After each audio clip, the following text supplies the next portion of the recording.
Right, I am fucking wanting to die. I've got 4 hours left, Jesus Christ. Right, so we've got a couple of wee things to do then. Don't split you 34 to go. I hope not. Right. 30, okay.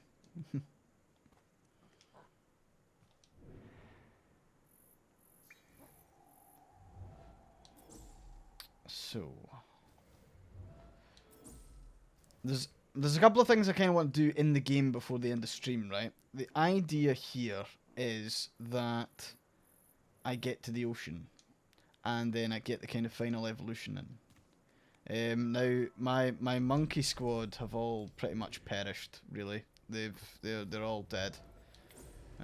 It's me and this lone child. I mean, the other ones are actually, like, way back, but I don't really want to go and fetch them. Hey, Amber, welcome back. Nah, thank you very much. Glad to see you're still kicking around. For Barely, yeah.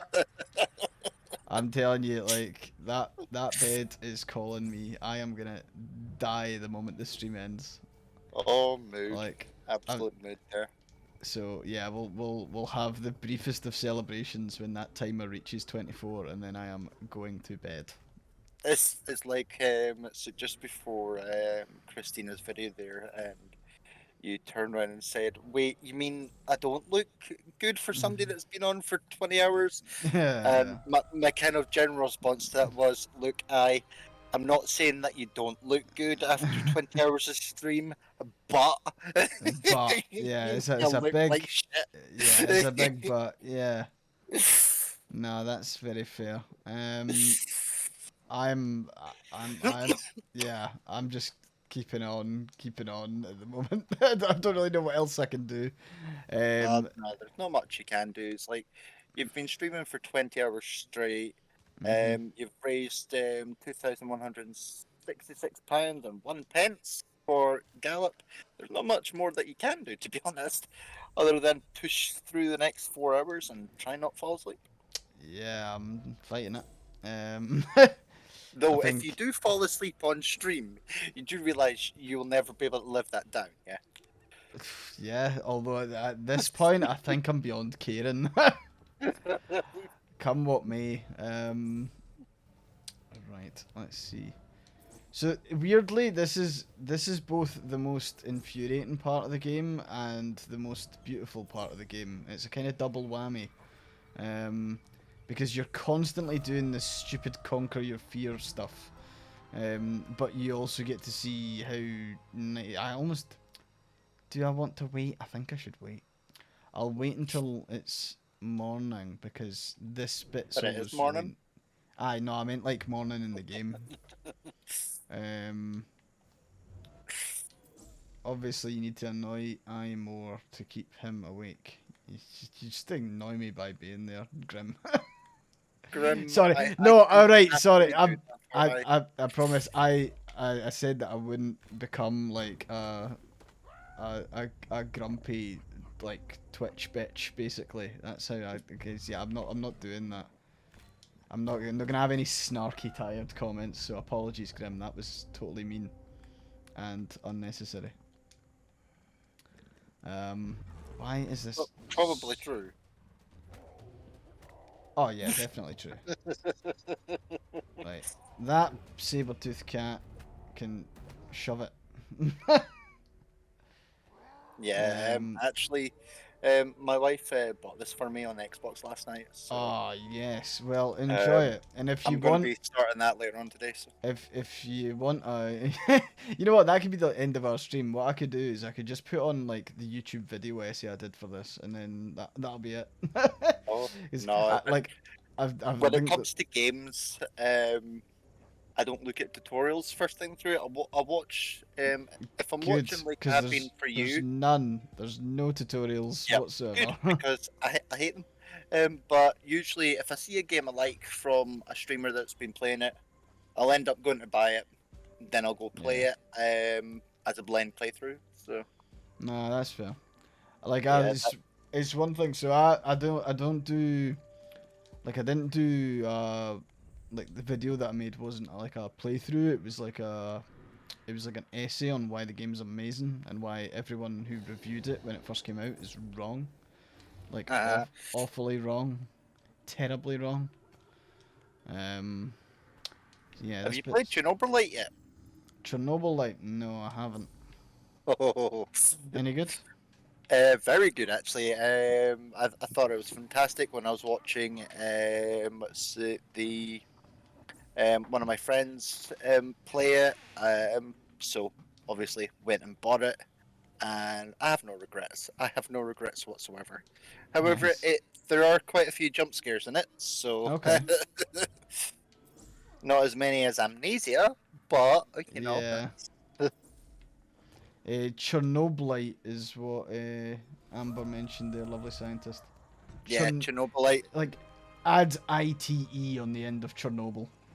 Yep, yep. Right, where am I going for here? Thanks, Jessica. I think There, I'm there you going go, to the lovely left. scientist.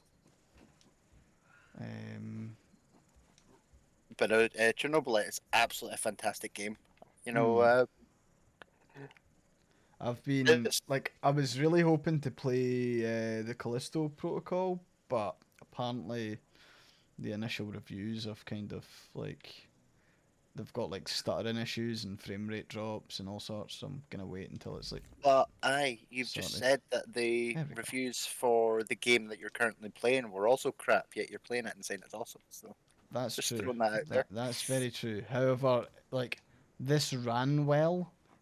Like this runs well, whereas I think Callisto Protocol was struggling. Hold on, Sorry, is that another monkey? There we are. I'm just reading chat, and Grim. First of all, Grim saying also Amnesia, my beloved. Yes, it is absolutely a fantastic game, full of so many jump scares that's had me screaming my head off. But I've only played 3 games, and Grim's saying that there's a new one, so that's definitely going to be something that I'll look into later. Nice. Thank you very much.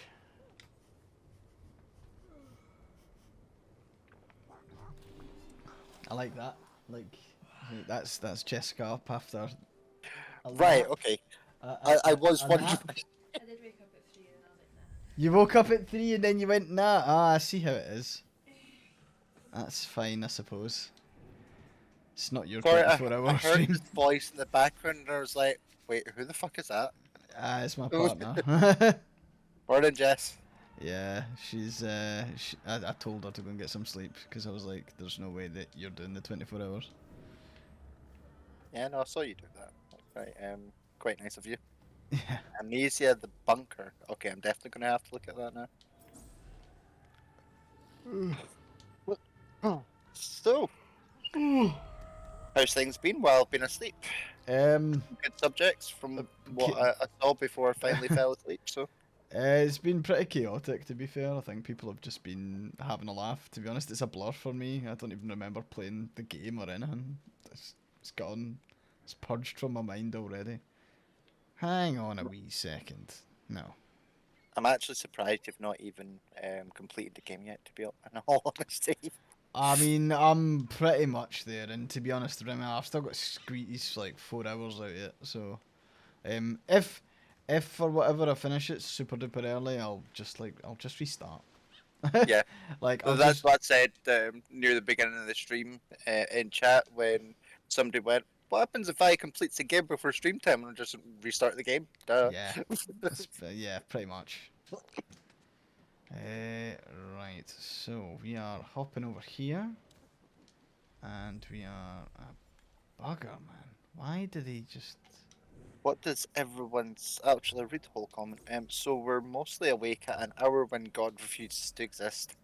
What does everyone's sleep paralysis demon look like? It's a bloody good question. Just me, to be honest. I am Well, at this point, yeah. just yeah.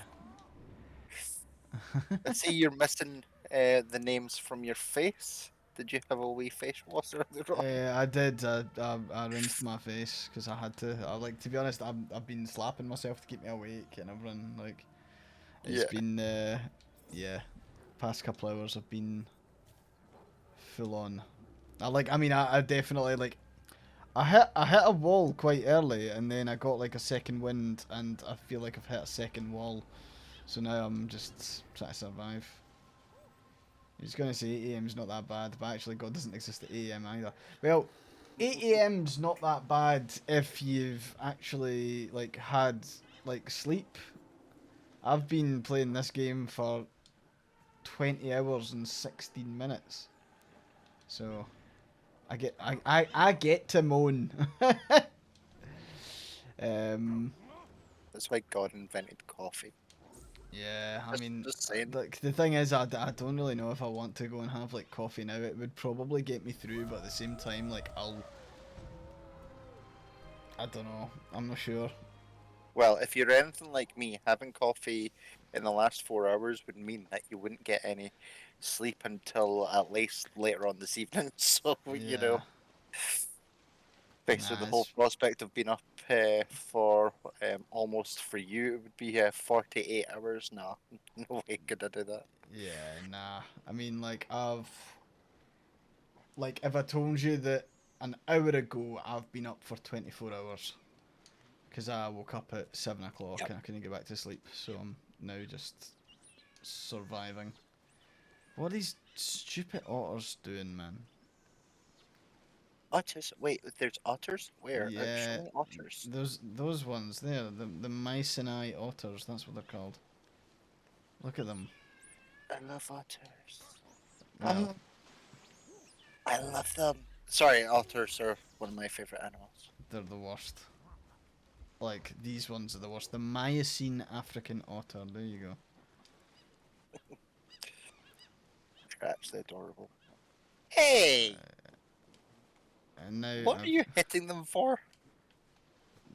deserve it. Yes, I have a baby on my back. You're right. I also need to. I'm walking on a broken leg, which is always He good. put a sticker on his back saying "baby on board." If I had, I don't have a second child with me. I decided to keep the second child back, so I decided I could have had a backpack, but I didn't go with one. I really want to just hear like the ocean music. For some reason, the ocean music in this game is not available on the soundtrack. For some So reason, and it really I annoys am me. going to really kick your arse here because Yeah, that's fine. when I Okay. came on at 3 p.m. yesterday, Uh huh. I never got a question asked. Did you not? Right. Nah, Okay. What's your icebreaker? Your icebreaker is, um, what if I can get it right?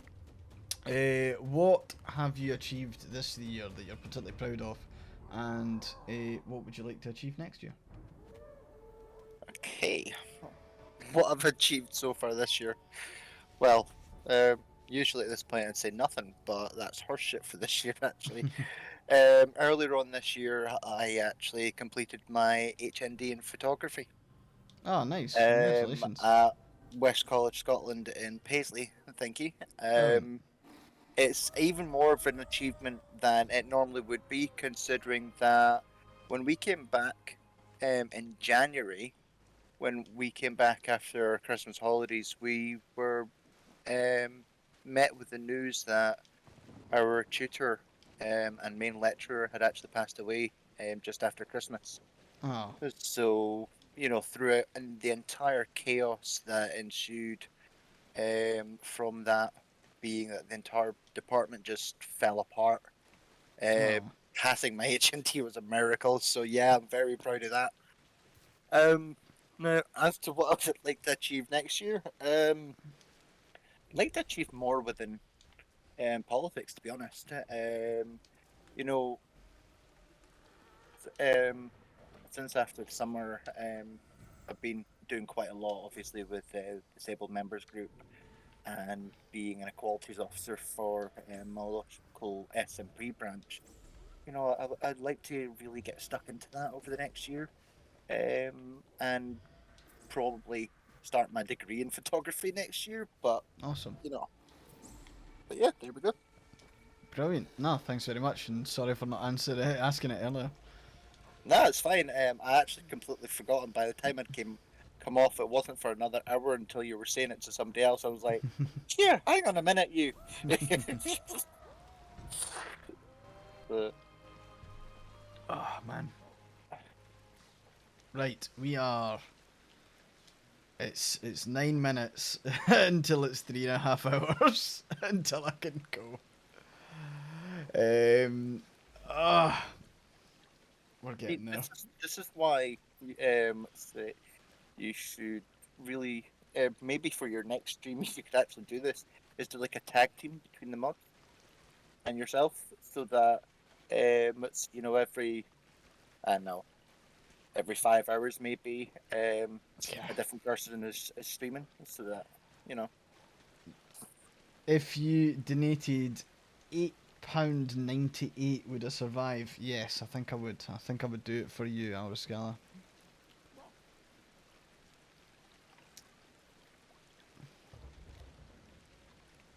To make it a crisp 2,200. And the thing is, and I know what you're gonna do here. You're gonna do £8.99, and it's gonna really annoy me. In does fact, it no, was not still annoy you 98. anyway because there's 0.1 pence there. Yeah. Oh no, so that's yeah. No, I wouldn't survive. You have to do the 8.99. I'm sorry, that's how it works. Someone donate the rice money. Yeah, I'm counting half hours now, Dylan. Welcome back to the stream. Hope you had a really nice rest. Hope like your bed was nice and cozy. And yeah, I'm just sorry. I'm just fantasizing about going to bed. Jesus. Right, so how do we keep eye awake at this point then? What's Make been the procedures in the make past? make sure that I eat jelly beans every 30 seconds. Right, okay, From now until the end of stream, ready? people need to donate. Right, you've got a vomit one to eat now. Do I? Actually, there was an anonymous one. I'm Oh not well. sure. Like an anonymous donation of 25 quid. If they don't want to come forward and claim their disgusting jelly bean for me to eat, you can choose what minging jelly bean I eat. How's that? Yeah, that works for me. Have you actually had a black pepper one yet? I have, yeah. That And was it minging? yeah. I mean, it's not as bad as the other ones, I would say. So if you had to choose between vomit and rotten egg, which one would you choose? Uh, why would I even tell you? You're just gonna pick the other one. I can see through this. I might be No, I'm genuinely knackered, but curious. I can see through this. You can barely see 2 feet in front of you, never mind seeing anything else. Sorry, I didn't eat the random jelly bean from Tim Tam the Enchanter, so I'm gonna do that right now. Oh, But no, if you nice. had to choose between vomit and rotten eggs, which one would you choose? Vomit. You would choose vomit, really? I would choose vomit over the rotten egg one. The rotten egg one is probably the vilest. Okay. You know what's coming now, then, don't you? Yeah, you want me to eat the rotten egg? I, because I'm that much of a dickhead. You know what's gonna be funny? See when I What? can't make it through the end of the stream because I just spew fucking everywhere. It's gonna be your fault. I can live with that. Right. You know what's the worst thing about it, right? This is a white egg, but you can see that there's a yellow tinge to it. Yep. The yellow tinge looks like.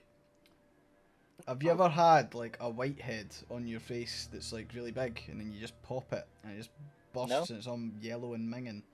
It's exactly like that. but full disclosure about these jelly beans, so I've had them before, so I know exactly what each and every one of them tastes like. Yeah.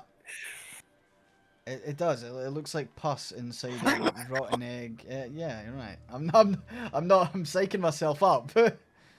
And the only way I can psych myself up is by grossing you lot out. So, okay, here we goes. I'm gonna eat water. Drink water immediately. Eat water. Haha. Like some stories that I That can is tell you would just probably the make you be fucking sick. That's fucking bogging, man. Why would you even make a fucking jelly bean like that? For these moments in stream where, you know, Like, we're all being quite evil. yeah, I mean, this is just like sleep deprivation combined with like genuinely like boke-inducing shite.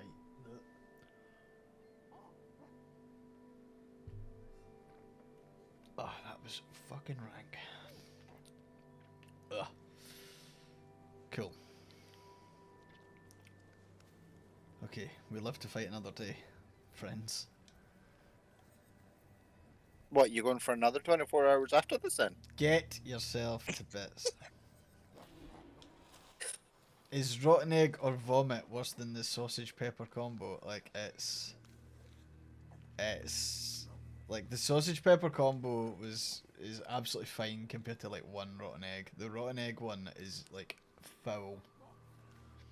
I wonder what would happen if we combined rotten egg, vomit, sausage, and pepper together. I think you would see it all over my desk very quickly. Ugh. Oh, this is brilliant. No, it's Quick, um somebody make a donation to make that happen. no. Hey, if it gets people, paying money, there's nothing else I can do about that. I'd have to contact all the other speakers and be like, sorry, I've got to cancel because I've just spewed all over my desk. Exactly, Tundra's gonna come on if we get to 2,200, so I feel like that's something we should do. Right, so we'll settle here. Grim saying, if I had the cash, Amber, love it. Yeah. The sadisticness of chat is absolutely amazing. What the hell's going on here? Okay. That was just... State in the island system. If I donate £50, will you do it? Well, I think you would have to with £50 donation, wouldn't you? I would have to do 2, yes. I'd do 2 of the jelly beans. So what we're saying is we need £80 to have this beastly If four you if you jelly want baby combination. 4 jelly beans, I'll do you a deal. 60 quid and I'll do 4 jelly beans. Right, there you go, chat. You've got your incentive. 60 So quid in the pot, and he's you've going got to eat all 4 of those jelly babies. you've got a discount. For those who are wanting to donate, Natty Batty, thanks very much, AyeforGalop, for doing that. You did it before I managed to even start typing. Yeah, I was about to do it myself, so... Right, where are we at? So we've got new learned ability, thermal regulation. The impacts of climatic variations on the vitality are diminished. That is quite the mouthful. One thing I will say is I couldn't sleep last night, so I ended up coming back on the stream briefly, and I heard everything that Harley had said last night, and goddamn, that was heroic. And, Yeah. I was absolutely in awe of everything that Harley was saying, and I kind of echo Harley's statements there of if you need somebody to talk to, reach out. Yes, you're going to be scared.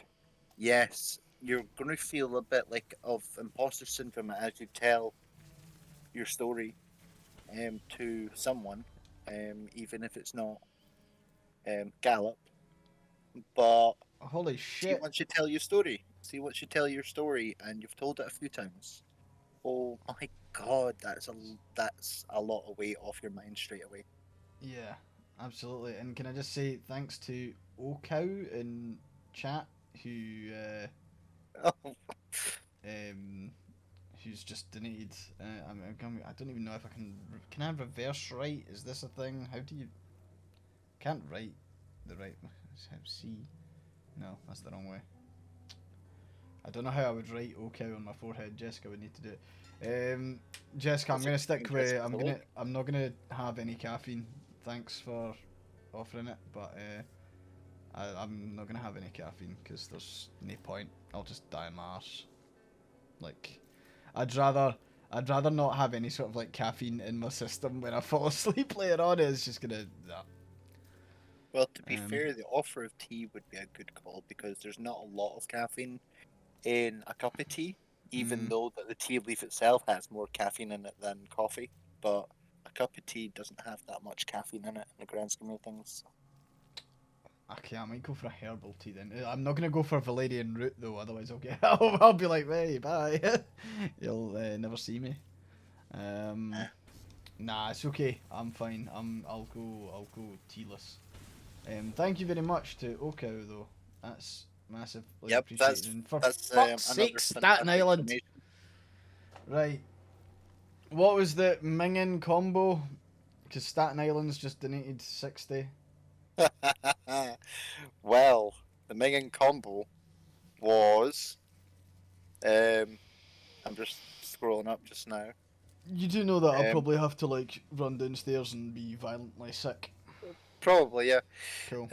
So sausage, pepper, Okay. vomit, and rotten egg. Sounds like a fun night out with pizza. Hey, it's Me. Tundra. Hi, everybody. How you Hey, Tundra. doing? I'm good. It's only 11:30 here, so Oh, that's nice. That's not that bad. that's nice. How is Alaska? cold. I will We be got all this the way year. up to double digits in Fahrenheit today, Oh wow. which was very exciting. Score. Sorry, just so I'm right. It's sausage, black pepper, rotten egg, and vomit. Correct, yes. You do know I'm gonna have to like bail very, very quickly. Maybe. This will be funny though. Tundra, is there any chance you could maybe introduce yourself to the people in chat? If I that's can okay? do that. And you Hi, can- I'm Katie. People call me Tundra or Katie. Bean is fine too, but nobody ever seems to choose that one. I'm a queer artist. I do art on the internet sometimes. I joined because of a charity stream like this one, and I've been chosen to help out for this one. So it's been a lot of fun to be able to help with all of our great speakers. Oh, you are Thanks. suffering. Oh Thanks, yeah. man. Suffering for charity. Yeah. But you kept all your cookies in. Yep. So far. Apples and crackers.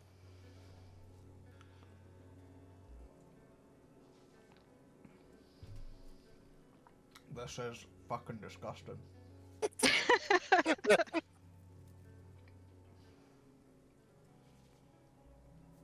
You're biased, Grim. Nobody should trust your opinion. That is absolutely fucking rank. Well, Now, regardless of the fact- not to say we can't do it, but we're only like 130 quid off of reaching our goal, which is pretty good. that'll happen. But no, to Fucking go on hell. what Tundra's just said there about Grimm's not to be trusted, but I would trust Grimm on this. Tundra is great. That's very Otherwise, you sweet. wouldn't be here. Oh, If you weren't great, you wouldn't be here, would you? I guess. Well, there we go then. Grimm is I does have good taste, except for with jelly beans. right. Don't ever talk to me about jelly beans ever again. Right, that was harrowing. Tundra, so thank you very much, Yes. and thanks very much for all of the work that you're doing in the background as well. You've been Happy to help. You've been kicking ass and managing all of my shit in the background. Nah, it's been massively appreciated. I'm gonna do the icebreaker with you as well. All 'cause right. You don't get to escape. So, what is something that you're kind of like most proud of this year that you've done, and what are you looking forward to next year? other than just surviving, I'll be a little bit more original, I guess, since people stole my other answer. I've gotten a lot better at positive thinking this year. This has actually been one of the hardest years that I've ever had in my life, and I've made it through. If this year had happened 3 or 4 years ago, I don't know that I would have made it through it. So I've actually done a great job. I'm actually sitting here with a broken ankle that I'm finally allowed to walk on again. My brother broke his elbow at the beginning of the year that required surgery. My best friend died in April. So I've kind of had just a rough year, Hmm. but I'm getting through it and still working through it. Really So sorry to hear that's a that, big Tundra. improvement for me. I'm glad to hear that you're thinking positive despite, the setbacks. And hopefully your ankle's feeling a bit better soon. I know you've been nursing It it. is. I've So. been taking breaks to stretch it, which is why I remember to nag you to get up and stretch every once in a while. You've been doing a very good job of Um, that, to be fair. Yeah. You know what I was thinking when I was last time I stood up for a stretch. It's like I could really do with one of those like pull-up bars, but I wouldn't do pull-ups on it. I would just hang. I feel like I'm desperate to get one of those, and I would just hang in the doorway forever. What would you and hang upside down though? No, not upside down. Fuck that. No, I'm just hang like this. That's I would just do this for the rest of my life. And I feel like my entire body would like elongate. Maybe to actually get a bit taller if I did that.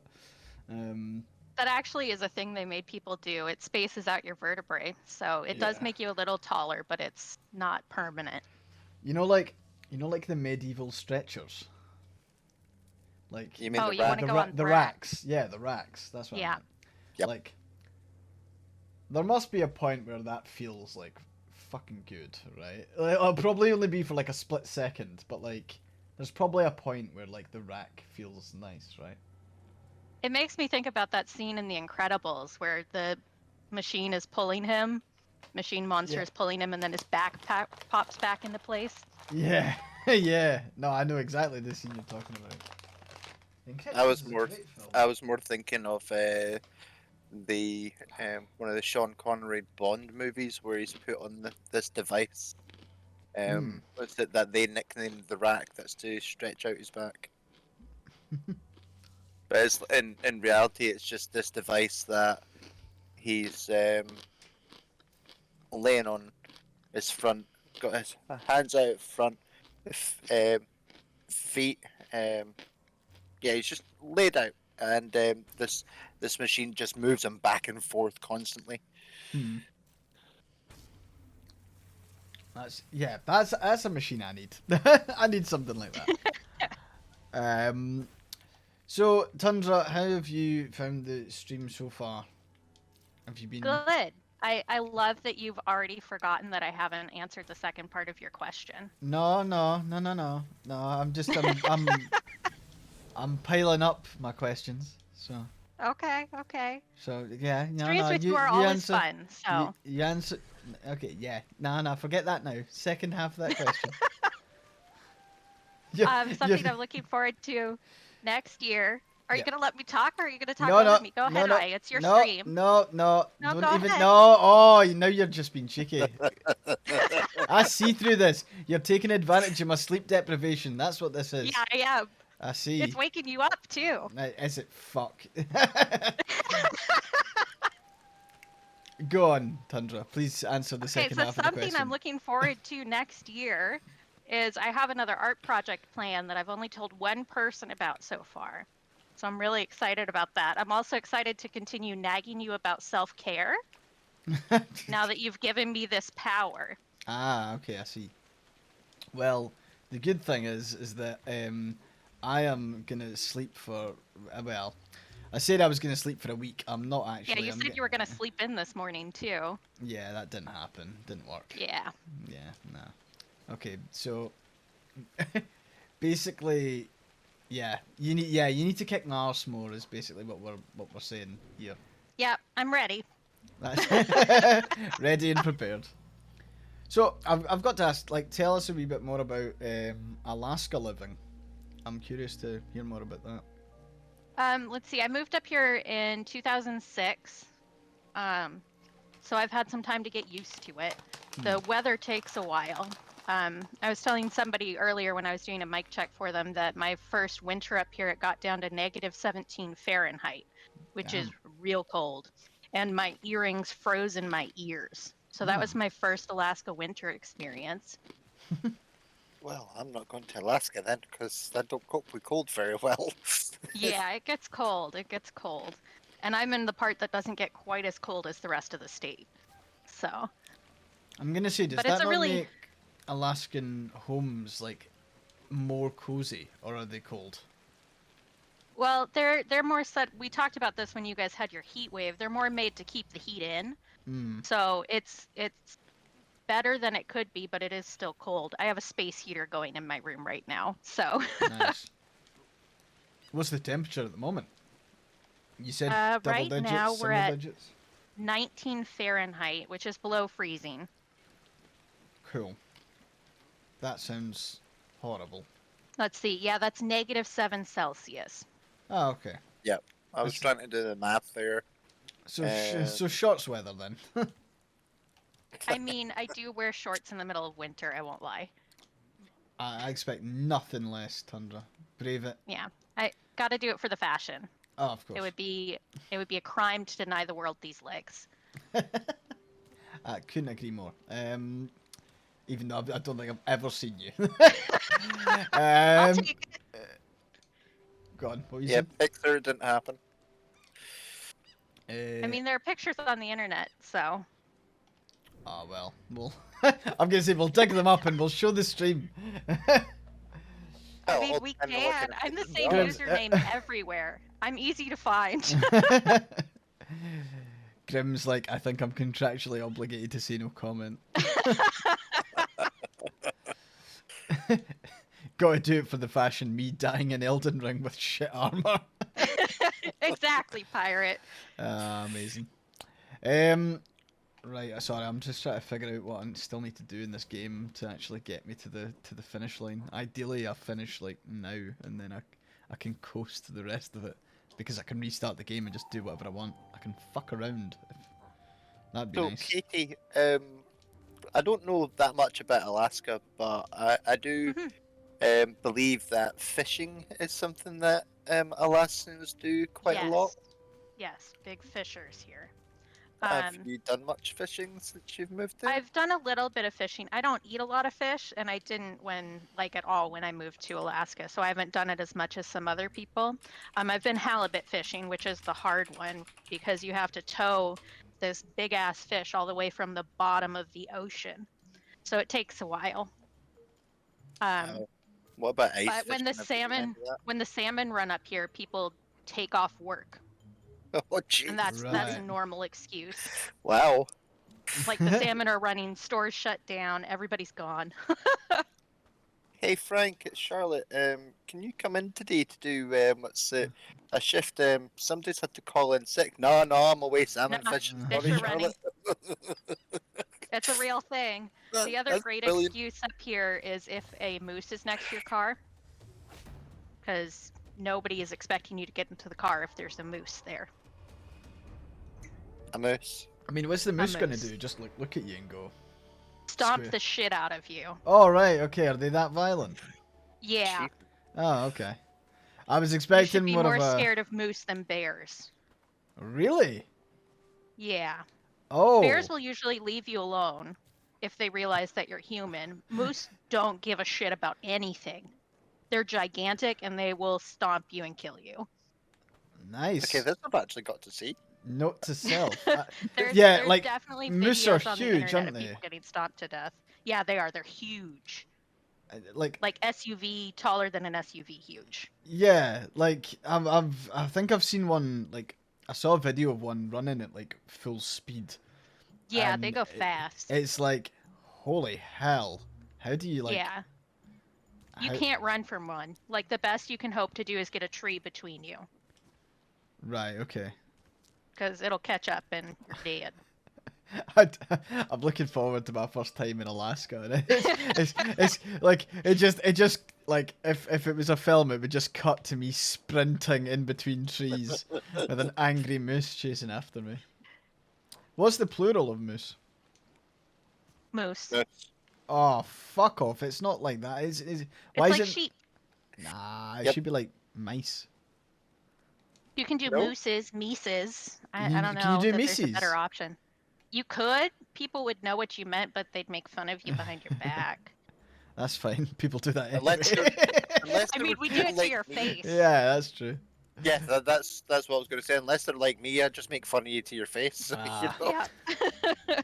That's the highlight of the stream, right? It's not really Yeah. stream until we make fun of I. Yeah, which tends to happen within about 30 seconds of the stream starting Mm-hmm. normally. So, It's how we show affection. yeah, exactly.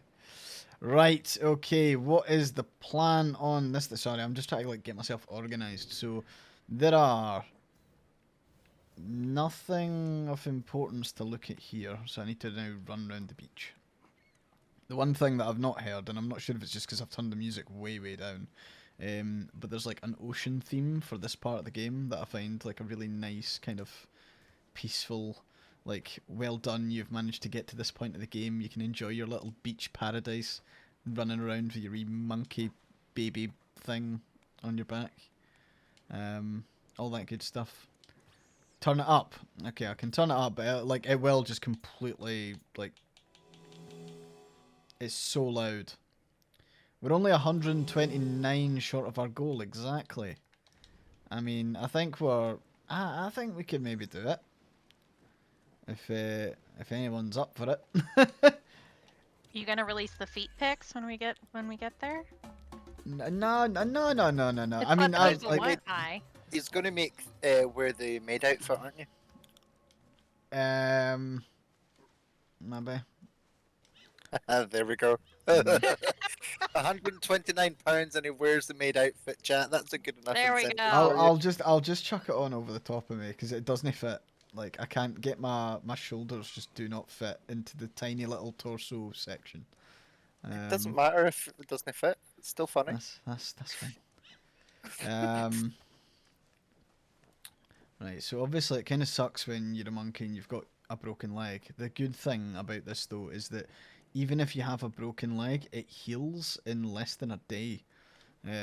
Which makes me think that somewhere along our kind of evolutionary cycle, we did something really badly wrong to like undo our superhuman regeneration like Well, to be thing. fair, the way that we went wrong was evolving in the first place.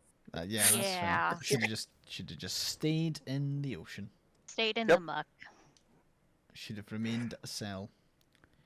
We need to get Aya proper tutu. What is it with chat and like this weird like they're desperate to I know how dress to me make up. tutus. I could make you one in saltire.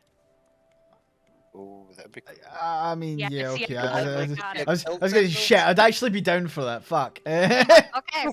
I'll put it on my project list right now. Tundra, would that not just be a Put it at the kilt, though? bottom. Well, I can do it with tulle and elastic so that it will actually fit, unlike the maid costume. You could make him a maid's costume as well. Oh, That'll oh, actually I fit him. could also do that. I do have a sewing machine.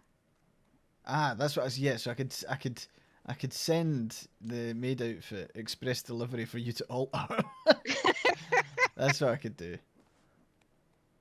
Right, so we need to activate this bad boy. Boom. You do realise, though, Connor, that if I had any more money, I would be putting in the amount of money necessary needed to make you wear this tutu or That's maid fine. outfit. That's fine. I already 'cause- put in my £100, and all it got me was my name washed off of Aya's forehead. I mean, if you want, I'll drop back on when Jessica's back up. As long as you remember to take care of yourself, because that was the purpose of having my name on your forehead. Oh, right, okay, well. I'm taking care of myself. No. Uh, What? Self-care? Who? You still don't understand this game, so... Do you want me to give you, like, a rundown, Delicious Pirate God? To be honest, at this stage, Yeah, almost being 21 hours. Does even I understand this game? I understand this game so intimately that I produced a award-winning video about it. I say award-winning. I gave myself an award, a sticker. For, I still laugh for every like- time I think about that chicken slap. Yeah, if you want to see me, Every single time. It's so funny. if you want to see me slap a chicken breast, then you can go and watch the video on that. Right, I need the You link to this video now. Draw on my face again. So we've got someone called OCOW or OCOW, as I'm referring Oh cow, to. yeah, was the last one. So just OCOW, and then you need to rewrite Tundra because of. Oh, okay, it needs sharpened.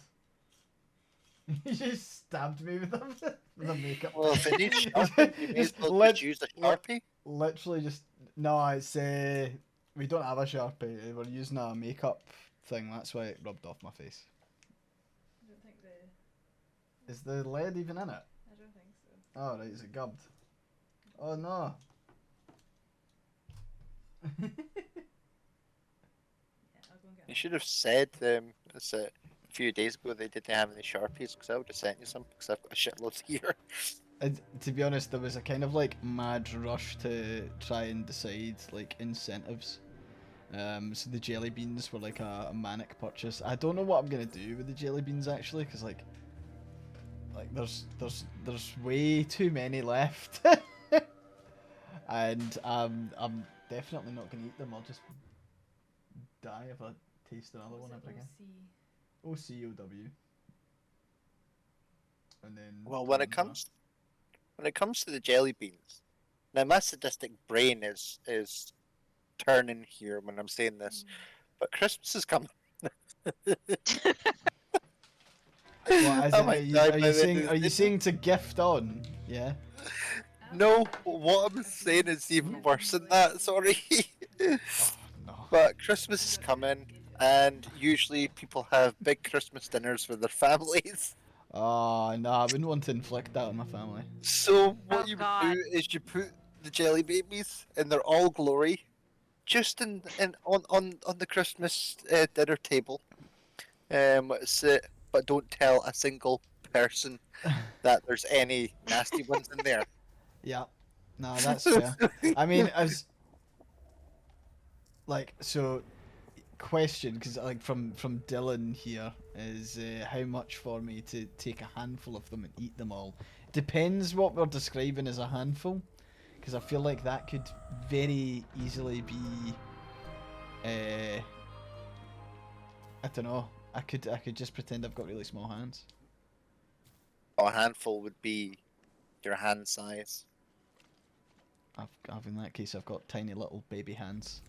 A fistful, a fucking fistful. What the fuck? I think my stomach would just die.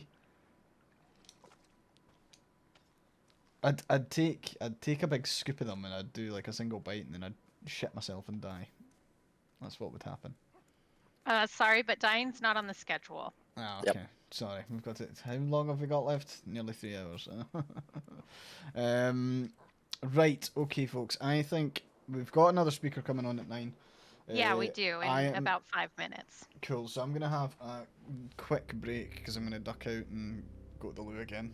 Just because Yeah, he's gonna Alright. go and be sick. I feel like those jelly beans are about to come back. I can up, tell so- you all about the horrifying thing that my father has bought for Christmas. Because the Yes. jelly beans made me think about it. Also, So I my hope you saw dad is that a you got big your- lover of Spam. We'll start Oh, there. dear. Right. See you shortly. Spam would intrigued be now. the gelatinous pork product that comes in a can. He bought the figgy pudding flavored Spam for us all to try when we go down for Christmas. I'm scared. Spam You're- in and of itself is gross enough, but figgy pudding spiced Spam. Figgy pudding spiced spam. Mm-hmm. Well, first of all, that doesn't sound like a tongue twister at all. But second of all, I've never had figgy pudding, so I really can't comment. But This is I'm going not to sure gross some either, people out, but but I really actually do like spam. So, you know, I don't mind it if it's like fried up with a breakfast or something. It's not my favorite and it's not really something I'd pick, but I'll eat it because my dad likes it, so it's always around. But yeah, figgy pudding spiced spam, everybody. That is what I really said. That's a real product that you can buy. It is limited edition, so we can oh, thank God wait. for that one. Okay, so this isn't your dad actually making it. This is something that is No, this is a available in purchased stores. product. Wow. Although, do not mention to him that he could possibly make that on his own. He already makes his own corned beef, so I don't think that we should tempt the fates there. But corned beef is amazing. It is, but once he gets an idea in his head that he could make something at home, he will try. And it doesn't quite go to plan, I'm assuming. It goes okay. He's got the corned beef down pretty Kitty! well.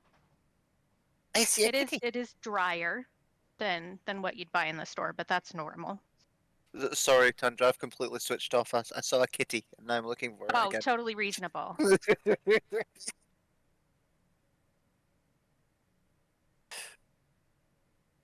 He also Okay. makes a lot of pie now. That's his new favorite hobby.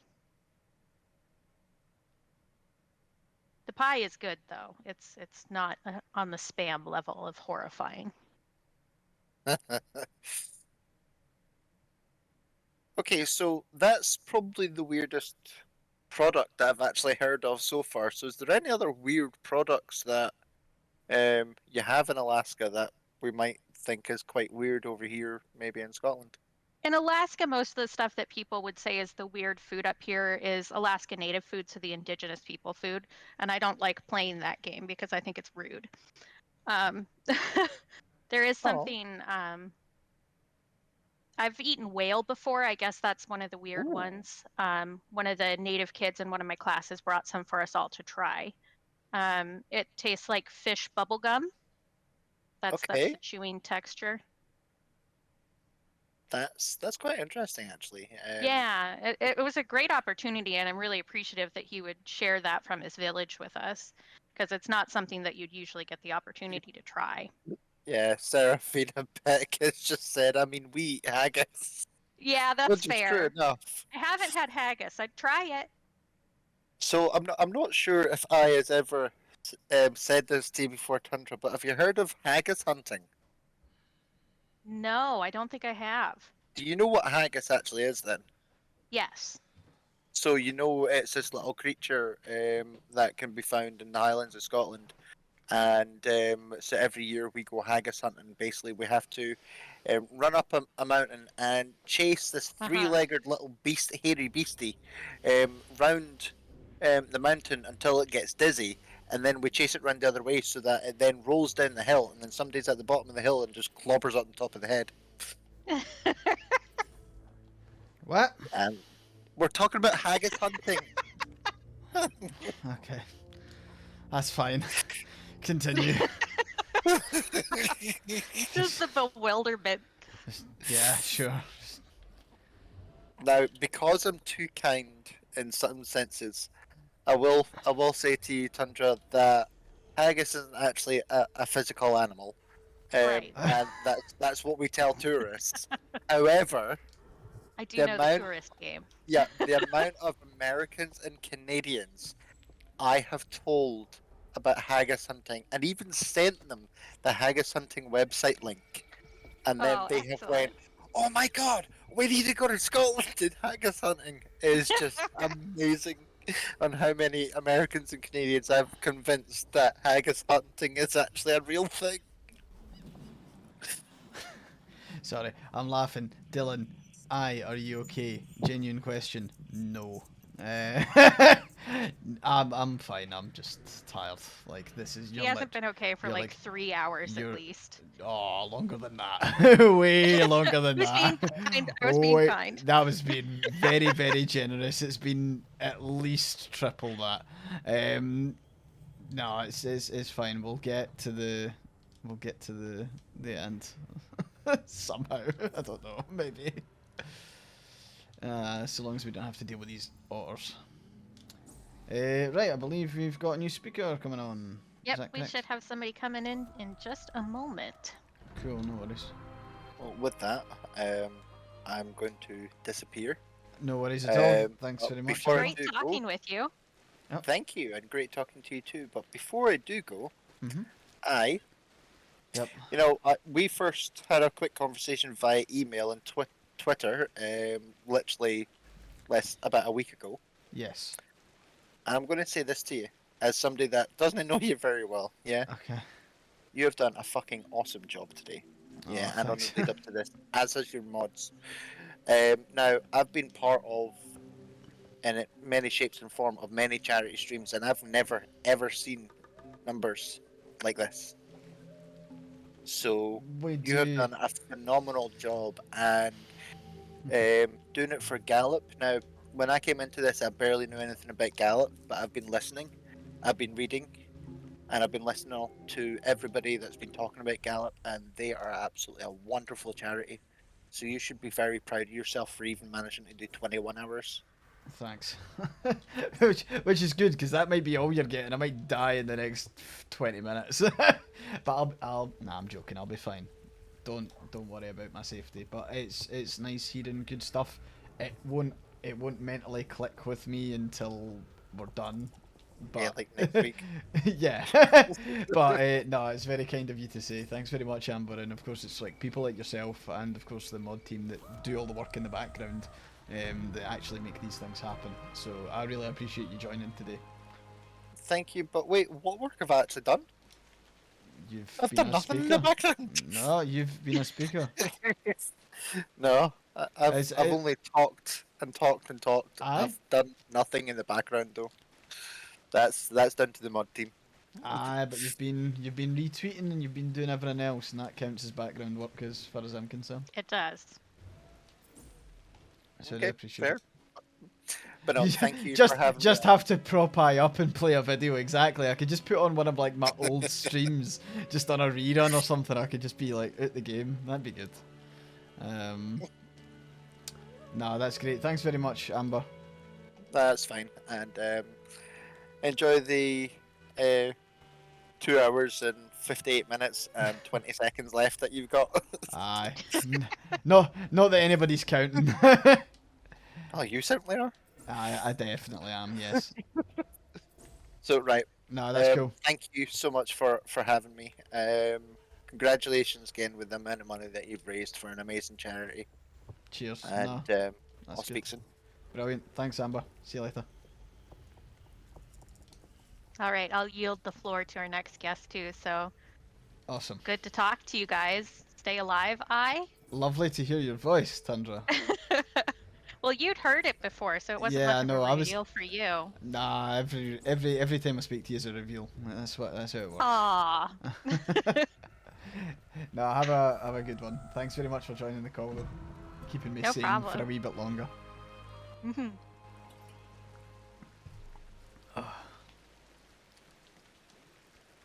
Hello. Hello. How you doing?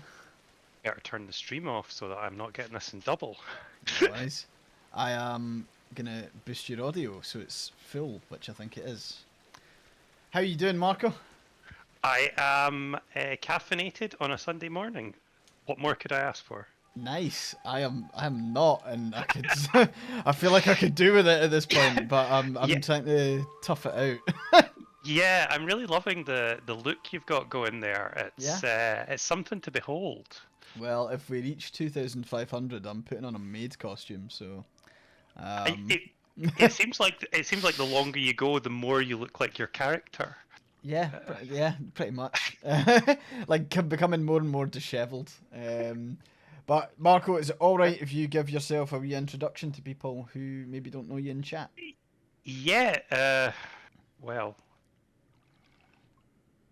Who am I? I'm like I'm SNP through and through. You cut me in half. There's a flaming logo, Clitty in it. I am currently a councillor. Been a member of the Scottish Parliament, party strategist. I was also the minister that signed the equal marriage law into force. That was fun. in a small nondescript room in North Ayrshire. You feel like these sorts of things should have more ceremony. They certainly have ceremony in America with the president doing it and raffling off pens and whatever. But no, I did that. That was fun. You're the equivalent. Yeah. Well, so I was just thinking of all the different American presidents there and trying to think which I was like. We're not going to go into that. So yeah, I do all of that. I've been doing all of that for a while. I used to be an organizer of the SNP Out for Independence network way back when, like in the 2000s, when it was really hard to do a lot of stuff. And yeah, that's me. So. No, that's cool. And I've got everyone in chat screaming icebreaker at me because I've missed it so many times. So the icebreaker question is there, like, do you have something that you're particularly proud of having achieved this year, and what's something that you would like to do next year? Yeah, I managed to catch the icebreaker in the previous discussion that was like already long after the ice had been broken. Yeah. So right now I'm stalling for time, despite having had all of that time. I like this year I did a lot of things that were kind of personal achievements. So I turned 40 this year, and I had a bucket list for 40. You see, a 40 by 40 is so much better than a traditional bucket list because you don't have to be dead at the end, and that's generally a plus. Yeah. So there was a bunch of things I did. I finally went to the Beltane Fire Festival in Edinburgh. I went up Ben Nevis. I went. I did a Go Ape ropes course. It was it was an eventful year. So there was lots of stuff. But next year, I don't know. I'm kind of shopping around for a project right now. Nice. I'm doing a lot of stuff that kind of comes in the door and whatever. But actually, I could do with ideas for a big, exciting project to capture my imagination and my time. I mean, you've got your marathons as well, don't you? Yeah. Oh, yeah. I ran a marathon down in York, and I'm going to run one in Brighton in April. So yeah, there's that as well. No, good stuff. You'll get a kick out of this. We've got chat saying that you sound younger than I do. which is a victory, I imagine, for yourself. Yeah, somebody once said I had a voice for radio, and then I had to take a minute to work out if that was a compliment or an insult. I have to say, I'm glad we don't have a camera on, because then I don't have to put clothes on. God, great. Sorry. I mean like proper clothes, not. Yeah, no, that's fine. Look, if there was a no camera situation here, I'd be bollock naked, so it's all good.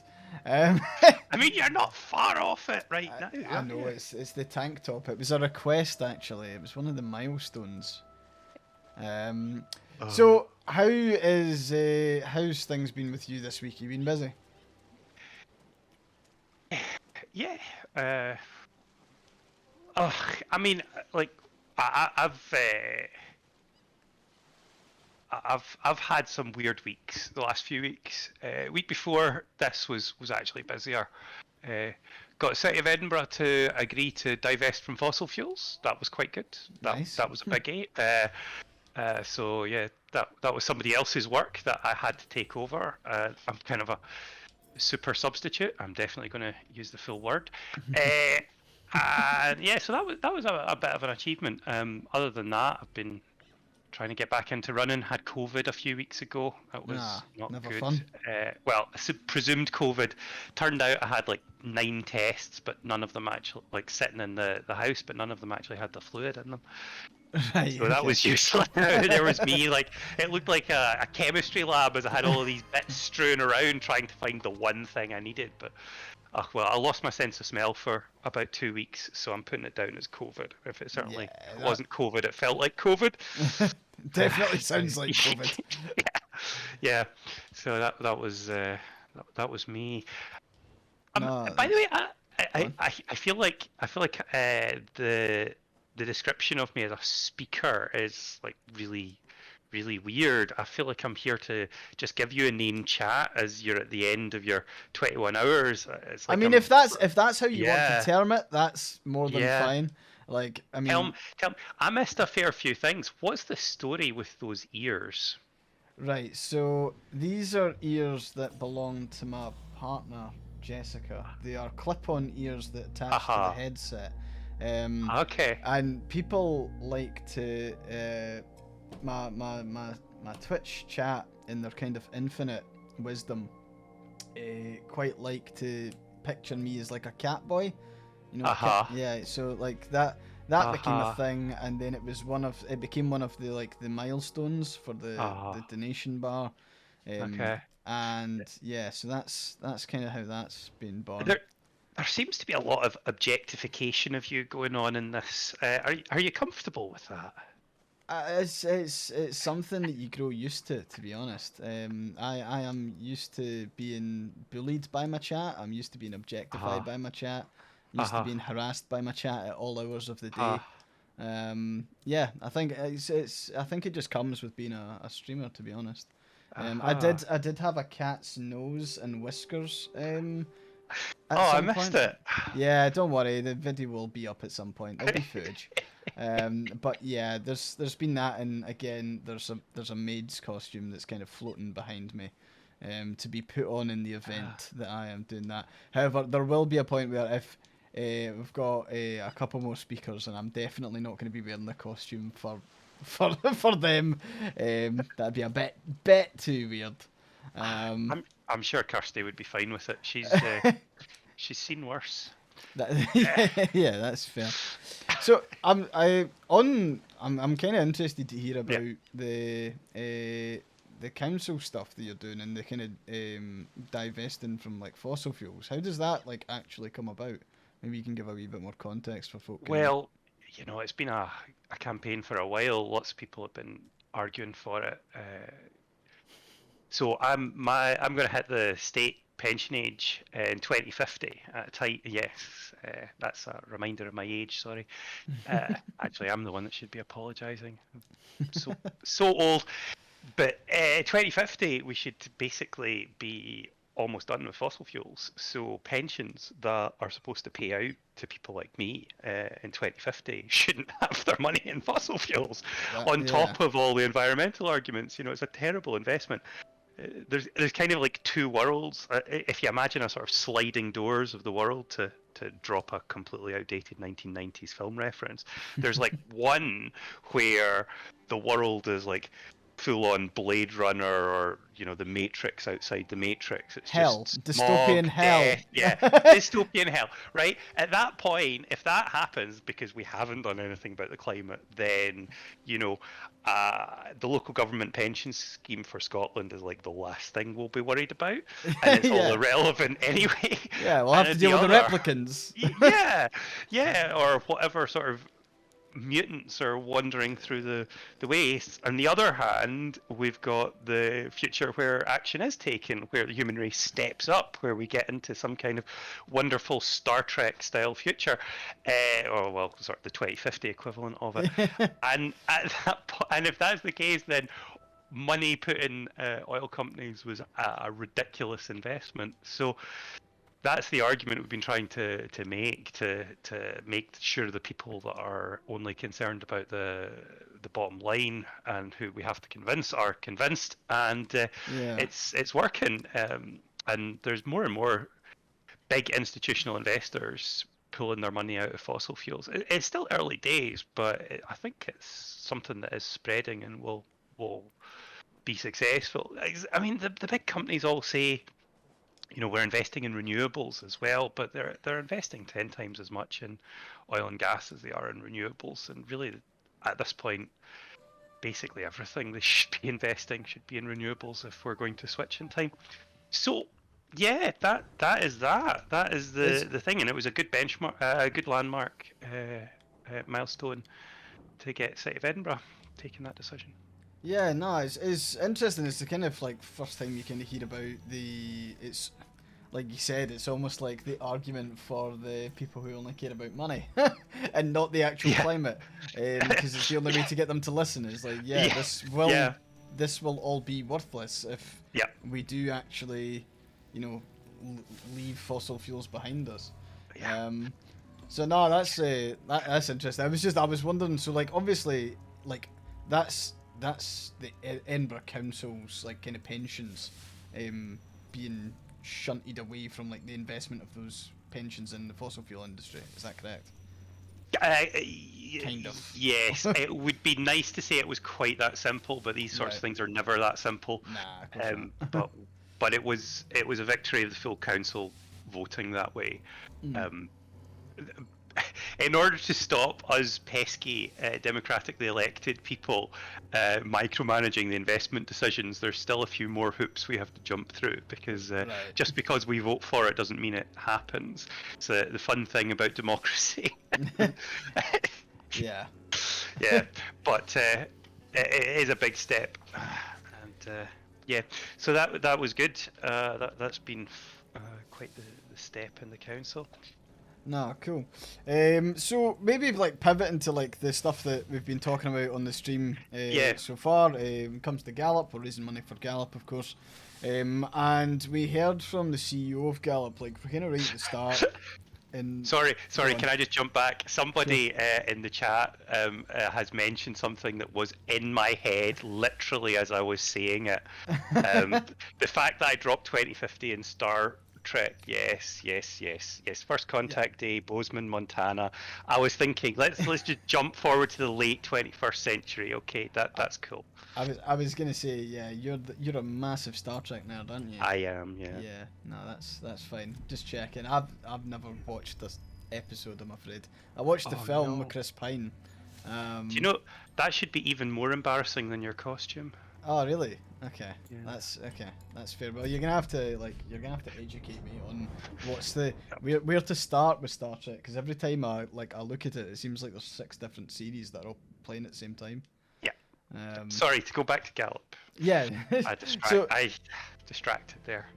No, you're quite alright. I mean, one of the things that we've been talking about is the importance of having, or why it's important to have like support services specifically for individual groups.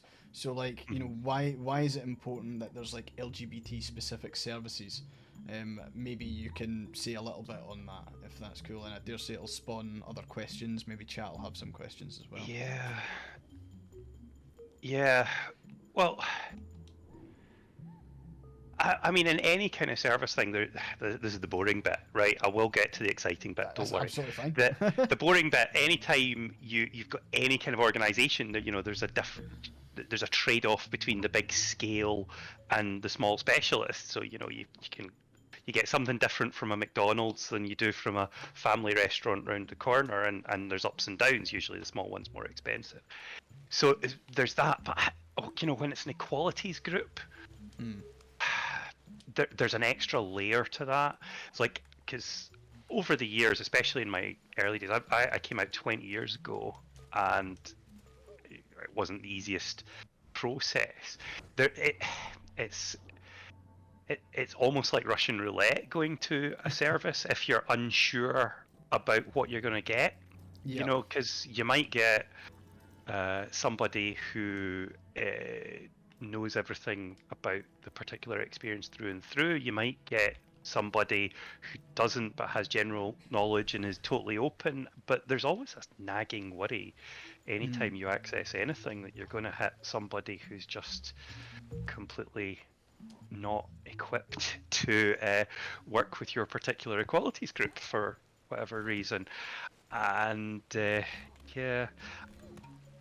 so specialist organizations, especially when there's groups that are nervous about whether there's going to be a safe space, about where they really want that common ground straight off, and the guarantee and the security, it just makes all the difference. All the difference. I was lucky in all the support I accessed, but I know people that have had different experiences, and Yeah. There weren't really services like that. I mean, there Gallup. I don't know how old Gallup is. There probably were services, LGBT specialist services in big cities. But I was sitting in St Andrews and I walked into a university counselling centre, and who knows what I was going to get. But yeah. No, I mean it was interesting because we were on to the CEO of Galop and right at the start of the stream, and it's Galop's actually a fair bit older than what I thought it was. Oh. It started back in, I think it was the 80s. Yeah. Lenny mentioned, but it spawned out of like essentially being an activist group. Mm-hmm. Because what was happening was the police were entrapping gay men and gay people in general, but I think it was specifically gay men, and the kind of the taboo around that at the time. Yeah. And it started off as that being that kind of like support network, and then it was something that kind of wanted to, like, people wanted continued over and above that. And I think that's like, it's a kind of interesting history for like a charity organisation, because like there's a lot of great charities out there that have that kind of like root in activism, that make the charity a bit more effective when maybe dealing with like kind of specific things. I mean, we were hearing that at the moment Gallup operate three hotlines across the UK, and that's for people who are experiencing like abuse and violence as well as conversion kind of practices. And they're opening up a domestic abuse hotline in the new year as well. And so there's that element of the organisation, but then there's also the research that they do and kind of like produce in regards to kind of informing policy makers to then go and like make decisions. So it was quite interesting. I think like over the course of this stream and over the course of like organising the stream, like learning sorry, that's a saber-tooth tiger. That didn't construct very well. It did sound like you were saying learning that shit, but anyway. Yeah. Sorry, learning that saber-tooth tiger. I'll need to hunt it now. But yeah, we were learning. We've learned quite a lot about like Gallup as an organisation. I think it's like from obviously from like my kind of point of view, coming at it from like an ally perspective, it's interesting seeing like a charity that's got, I think it was 65 people, but have like such a very broad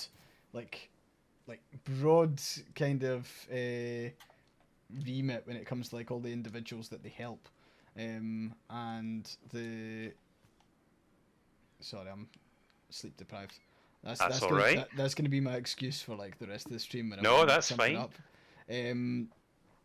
But It's like a person who's been injured. Keep talking. That way you won't lose consciousness. that's exactly it. So like from like what we were hearing was that like it's quite a tailored approach when people come in, and what you were kind of saying there is like you kind of don't know what you're gonna get, whereas what we were kind of hearing from Gallup is that like from the kind of get-go, once they've done you're kind of like that kind of initial assessment, it becomes a lot more tailored to the individual and what's like their specific like concerns, because we were hearing that there's some people who face conversion practices for their orientation. There's some that do it for their gender identity, and like all of that is is really, really impactful. And of course we have heard Harley's in chat at the moment, and Harley came on to speak about their experiences earlier, and like going through the Gallup service and how kind of vital that was. So it's been really good so far. It's been a knackering stream. I am absolutely goosed at my nut. But we're getting there, slowly but surely. Has it been one game the whole time? It has, yes, and we're kind of nearly done with it. And to be honest, we've kind of completed it.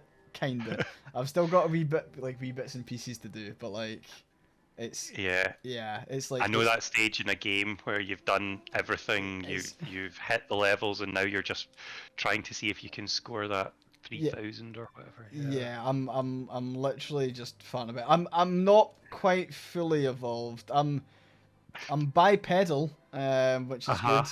You don't actually reach full human in this game. You reach like our earliest ancestor. I feel like Um, this is a metaphor for your experience as the streamer here. yeah. Although I've been devolving actually. I've Yeah, been you've been going becoming in the yeah. I've reverse. been the reverse. I'm becoming more and more feral as the hours have ticked by. I mean, if this Um, was a Doctor Who episode, or Black Mirror, you would be having your life sucked into the game, and eventually the character would just replace you. Yeah, that's fair. Yeah. That yeah. Oh, we've got Serafina asking what games do you like playing? You're gonna have to Uh, tell us. I am more a strategy gamer. It's weird. Like I spend my days doing politics, and then I go home and kind of do politics, but with guns. Uh, if you Advanced can call, politics. yeah, if you can call the Paradox interactive games that, other people call them the map games or the spreadsheet games. Yeah, so I don't think there's a Paradox interactive game I haven't played, and basically all of the Total War series. I Have had you this been? weird Skyrim phase earlier this year, but I think that was just nostalgia. That's right. Have you been playing Victoria 3? I did play Victoria 3 and then I had to stop for my own good. That's fair. I did Did you see the... Go on, sorry. Is I it? think we Are were you, maybe both about to say the same are thing. we talking about the meta, the communist meta? Yeah, Yes, it's so good. So- Go on. Well, do you want to summarise it in case Yeah, anybody doesn't know? I can summarize it. So like in Victoria 3, you have like a range of options in regards to how you run your country, and like simply put, what a lot of people have found is that the communist countries are really overpowered because they don't need to spend money and wages to appease the kind of capitalist like class. Instead, I think the purchasing power that's redistributed back to the working class ends up being like super powerful in the game. I think I've Yeah. got that right. Yeah. So this hasn't been my experience. I haven't. I tend not to go into massive meta on the Yeah. websites and watching the videos and all of that. Largely because I don't have the No. attention span to sit and watch a 45-minute YouTube video full of people being all YouTubey. But I find that the really big empires, it's too hard to make sure all your factories are productive because like you've really got to match the numbers of widgets you're producing to the demand for them. So I end up actually having a meta that's like really welfareist social democracy, which is worryingly me kind of projecting onto it. But yeah, the same thing. You make it, you hike up the minimum wage. All your workers have lots and lots of money to spend on stuff, and then the factories produce the stuff, and there's lots of people to buy it. And you tax the capitalists quite heavily, and you pay for more factories out of the money you tax off the capitalists, and it all continues in a big cycle.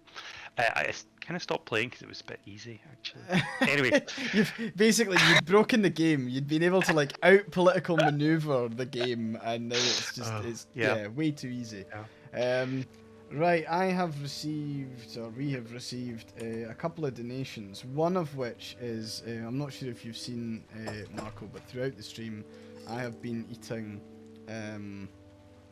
basically a jelly bean roulette. Jelly beans, yeah. Yeah, jelly bean roulette. So like, Oh. so some of them are awful. Some of them are actually okay. So it's Okay. so.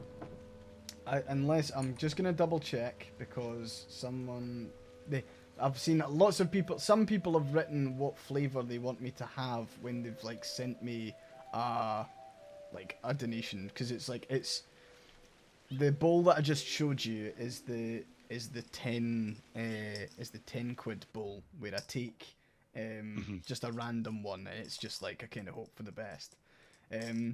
However, Tabby Cat in chat, you donated 20 quid. So what you now get to do is you get to choose what specific horrible flavour I have to have.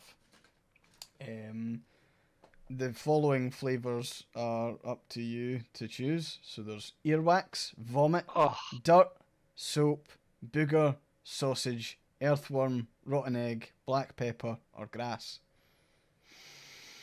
some of those don't actually sound awful. Okay, if I told you that the sausage one's crap, black pepper is probably the most manageable. Grass is okay. No, rotten egg is fucking howling. Like, I cannot stress enough that I can't eat another one. I mean, who as a kid didn't eat blades of grass just to see what they tasted like? Or was that just me? Have I done some horrible revelation there? I think that was just you. Right, I'm gonna take the random. I'm gonna have the blue random one, and then as soon as Tabby Cat's decided, we'll go with that. You look like a man that wants some grass. Okay, I'll have some grass then. Actually, a child eating grass, it might have been the sign that I was going to grow up and be a vegetarian. There you go. Sorted. So, that random one I think was soap. It's kind of minging. It's either soap or it's like a really, really shit, like, berry. You know what I mean? I ate flowers too. I like you can't make something rosewater flavored or Parma violet flavored and not teach a kid that it's all right to munch on a flower and see what it tastes like. As for the grass one, which looks very dangerously like booger, but it isn't. See, the grass one's fine. Like, the grass one's absolutely no danger. Because, like, you know that kind of... You know, like, the kind of grassy, like, the... You can buy candles and it's like, fresh dew. That kind of shit. Okay. Tastes like that. Tastes like candle.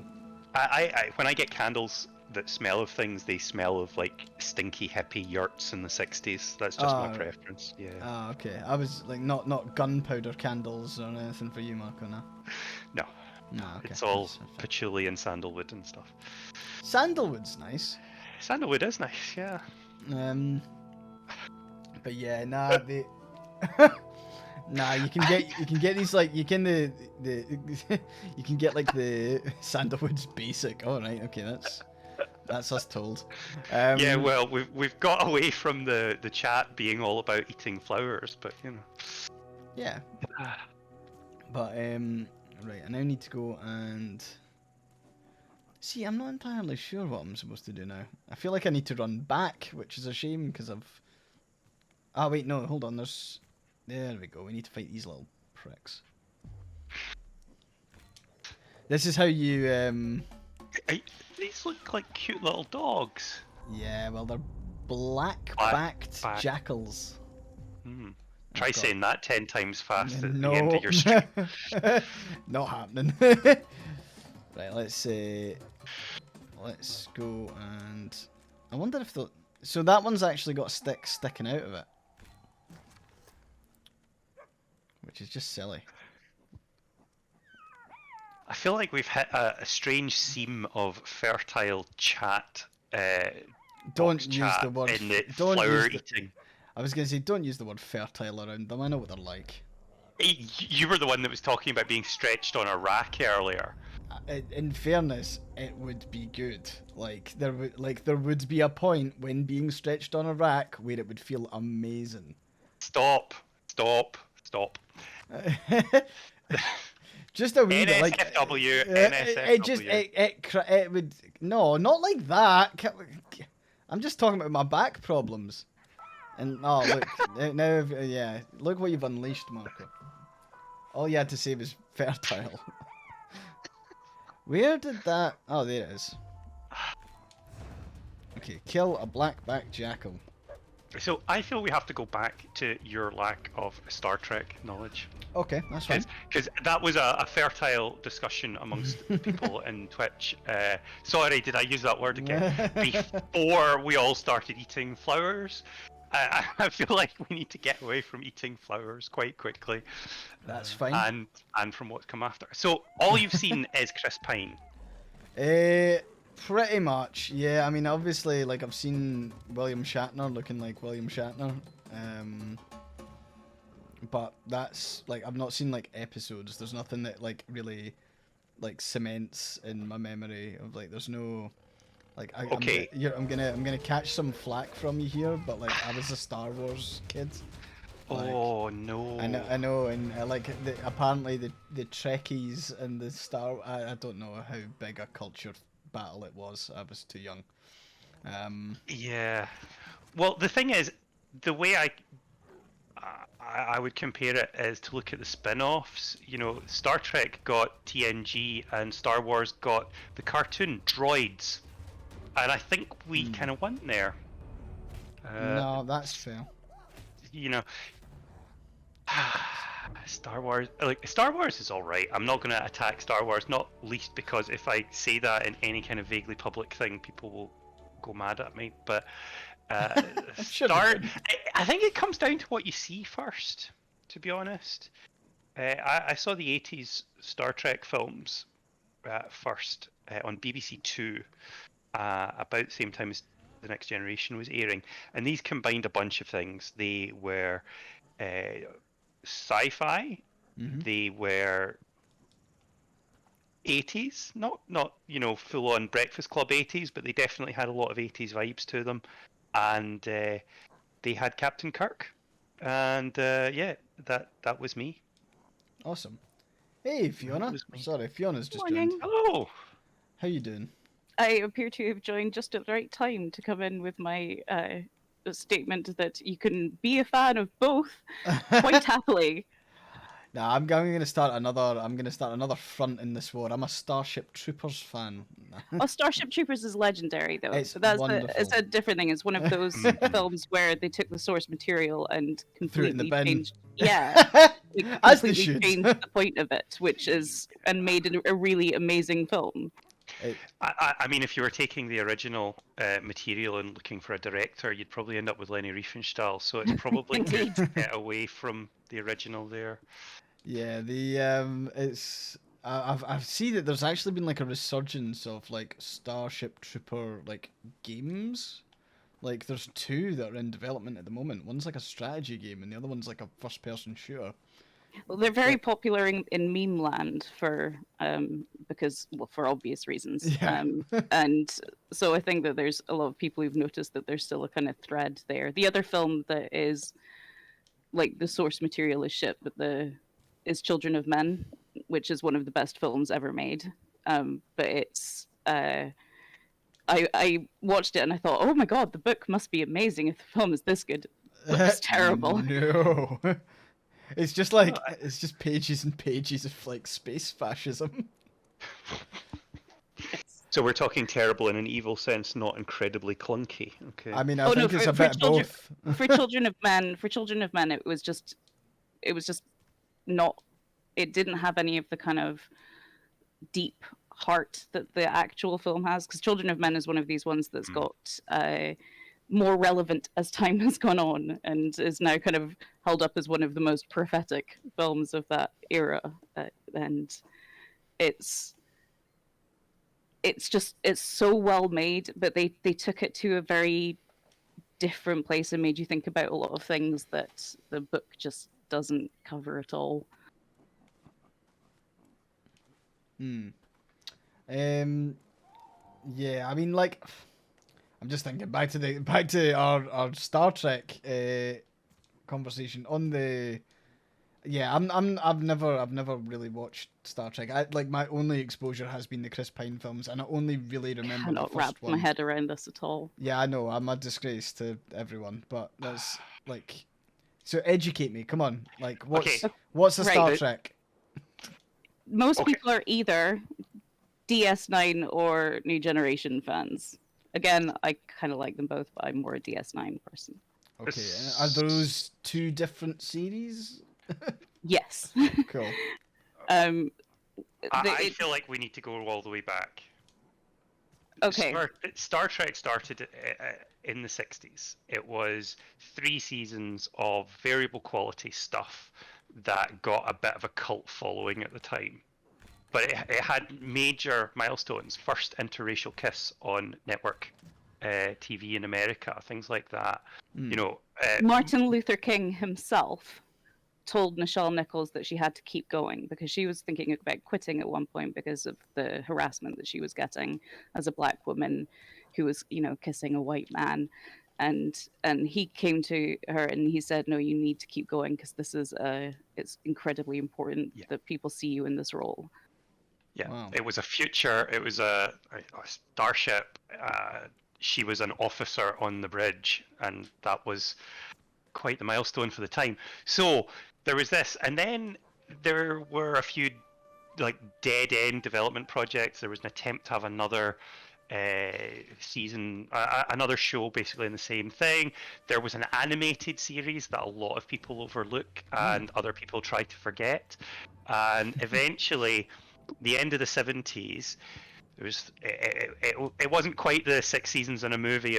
I suppose it basically was if you include the animated series actually.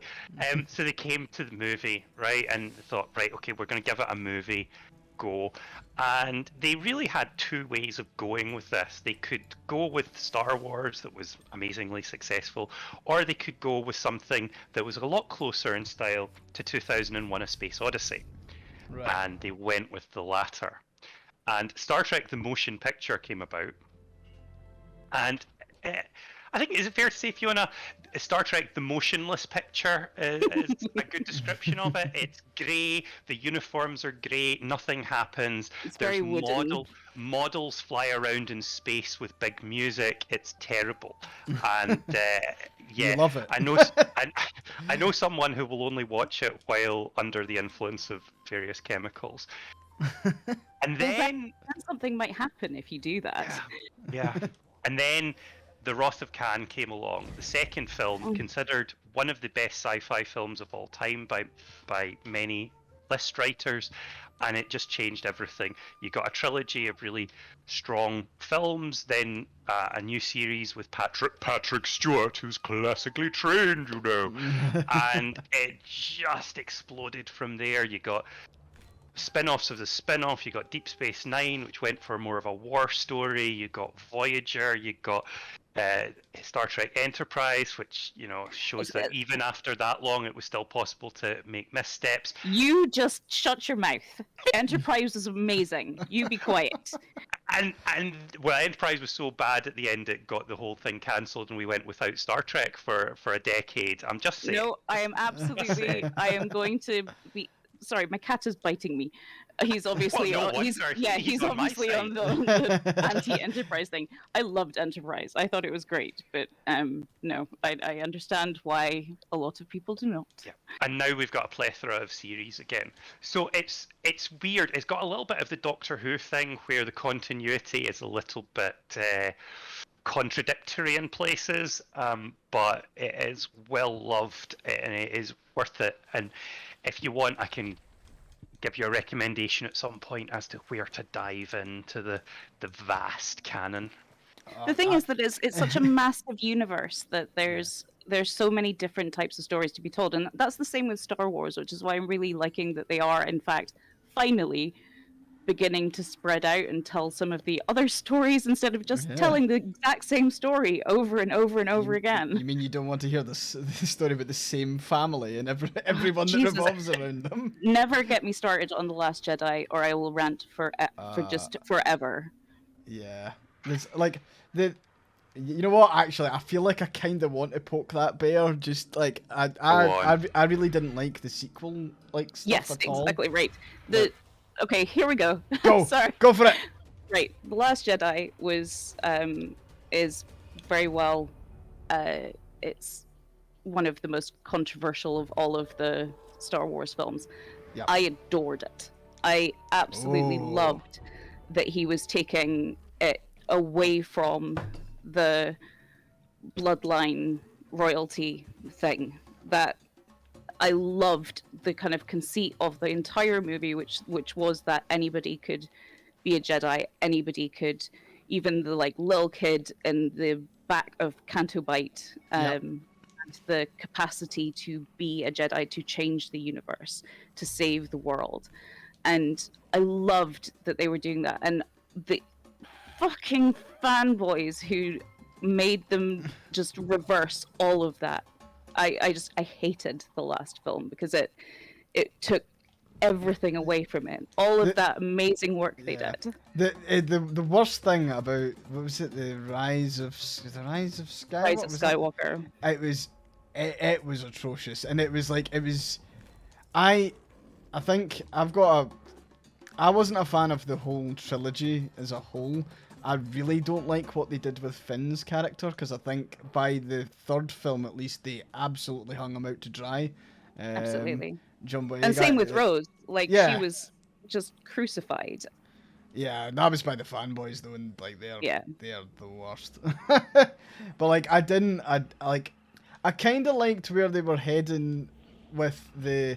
I was kind of hoping they'd almost ditch the Sith bad story. I was kind of hoping they would actually lean on the story that they were trying to do, which was like the rich people are funding both sides of the war. Exactly, like and it again, was like just the Last Jedi had all of that. It had, because all these people talk about the Canto Bight scene as being like one of the worst in the series, and I thought it was amazing because it was specifically about how war is profitable for a vast number of people who don't give a shit about the who wins or who loses or who dies or who doesn't. They don't care because they're making enough money, and even in their kind of glittering palaces people are suffering. And I thought that was really important. It was a really important point to be making about that this isn't all down to fascism, it's also down to the people who will stoke it in order to make a profit. It is curious. I don't want to cross back into a sort of Victoria 3 sort of space, but the original trilogy showed us in like the mind of the Star Wars creator what the galaxy looked like in terms of government. You also saw a criminal underworld, but you didn't see much about that corporate elite. You didn't see much about, was there capitalism going on here as well? Yeah. It was nice to get that, to get some kind of perspective on that. I quite like that. It certainly wasn't very flattering for them. No, I mean, like, I think that was an element that's kind of been missing from Star Wars, and I think it's not explicitly shown in Andor, but I've really enjoyed Andor. I loved Andor. Like, I thought it was really. One spoiler, may haven't got around to it yet. No, that's fine. I'm like, loosely, it was just nice to not see a fucking lightsaber. Like, this is what I mean about the different stories. There are so many different stories in that universe to tell, and it makes me really sad that they wasted so much money and time just retelling Luke's story again. Yeah, I mean, there's so many good stories. Like, I'm not sure if you've watched the Clone Wars like animated series, but like there's so many little stories in that are great. That you kind of feels like kind of wasted in the broader Disney live action kind of mainstream approach. But I mean, Andor's been pretty good, so. Can I change our direction a touch and give a TV shout out that I suspect will probably be quite compatible with people here in the chat? Because one of the reasons I haven't watched Andor is because I got to a point and I had Andor or this other thing, and I thought, you know what, I'll try the other, and I sat and I watched all 8 episodes back to back. I couldn't pull myself away from it. Wednesday. I haven't watched it yet. That's next on my list. Is amazing. It's so when I went to the reviews afterwards, because I try not to spoiler myself, I went to the reviews afterwards and thought this is going to be like rated like The Haunting of Hill House or something, and it was just these lukewarm reviews from critics. But it is absolutely running away with audience figures, and there's a reason for it. as one of those people who had who strongly identified with Wednesday Addams in their Oh yeah. childhood. Yeah, that's why I think this would be strike a chord with this group. It is just such a laugh, and the main character has it so down. She's Christina Ricci levels of Wednesday Addams. It's totally worth a watch. The fun thing is she plays like I only realised it like when I saw people interviewing her after the role, but she plays young Jane in Jane the Virgin. If Oh, if you've ever watched that, like honestly, it's incredible. I was really skeptical going in because Jessica had been like, yeah, it's like a telenovela, but it's like really funny, it's and I was so like, good. this is gonna be shite. And then like pretty much everything that happens, I was proven completely wrong by Jessica. So she, like we've got this kind of running thing where I choose all of the shit media that me and Jessica consume, and she chooses all like the really good stuff. The one thing that we've both agreed on and that we're watching at the moment is The Sopranos. I haven't see. I'm a terrible media person because I've watched like 3 episodes of The Sopranos and I just didn't get into it at all. Yeah, and you see Jessica in chat right away there being like, "Oh, what have we got? Oh, we got over our goal," and Jessica got over our goal. Why did? Oh, God damn it! Also, your jelly bean of choice is cotton candy. No, No, that's not how this works. The any donation over the 20, we select one of the bad ones. You can't. I don't have good ones to select from. I'm sorry. Are you having to do the maid costume? I think the chat thinks you are. Yeah, it looks like I'm having to do the maid costume, which Excellent. means I'm.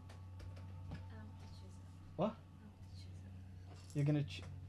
All right. So sorry, Jessica's choosing a jelly bean for me to eat. Which. They're getting quite insistent. Yes, okay, maid costume. I'm gonna have to go and like actually put it on. Like I'll probably keep the I'm not just putting it on, and also my shoulders can't actually get through the damn thing. So I'm sure What? Marco and I can sit and bitch about sci-fi no. for 5 minutes while you do no, that. he's not. Yeah. So okay. Well, All right. can you Well, chat wh- amongst yourselves while I go and get ready?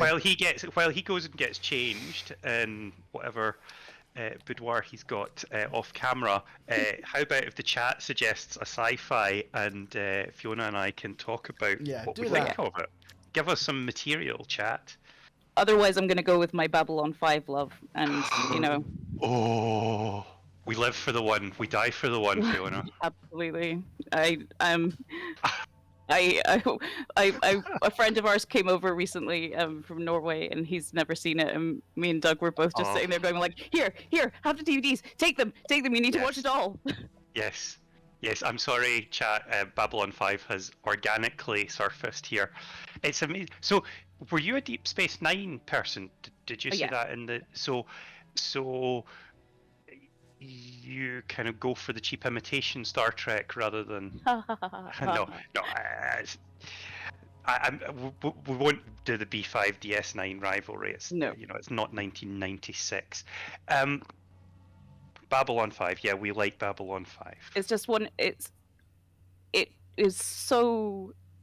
It's had such an influence on me as as I was growing up. A lot of people refer to it as the West Wing in space, which I appreciate because it was the politics of it all that I loved. I loved this the grayness of it, the way that they discussed not just kind of how both people can think they're right, but also these huge genocides and how that kind of has long-lasting effects on cultures, and how that how you can begin to work with people later after that. And I showed it to a West Wing fan friend in sort of early 2000s, and she described it as the anti-Trek.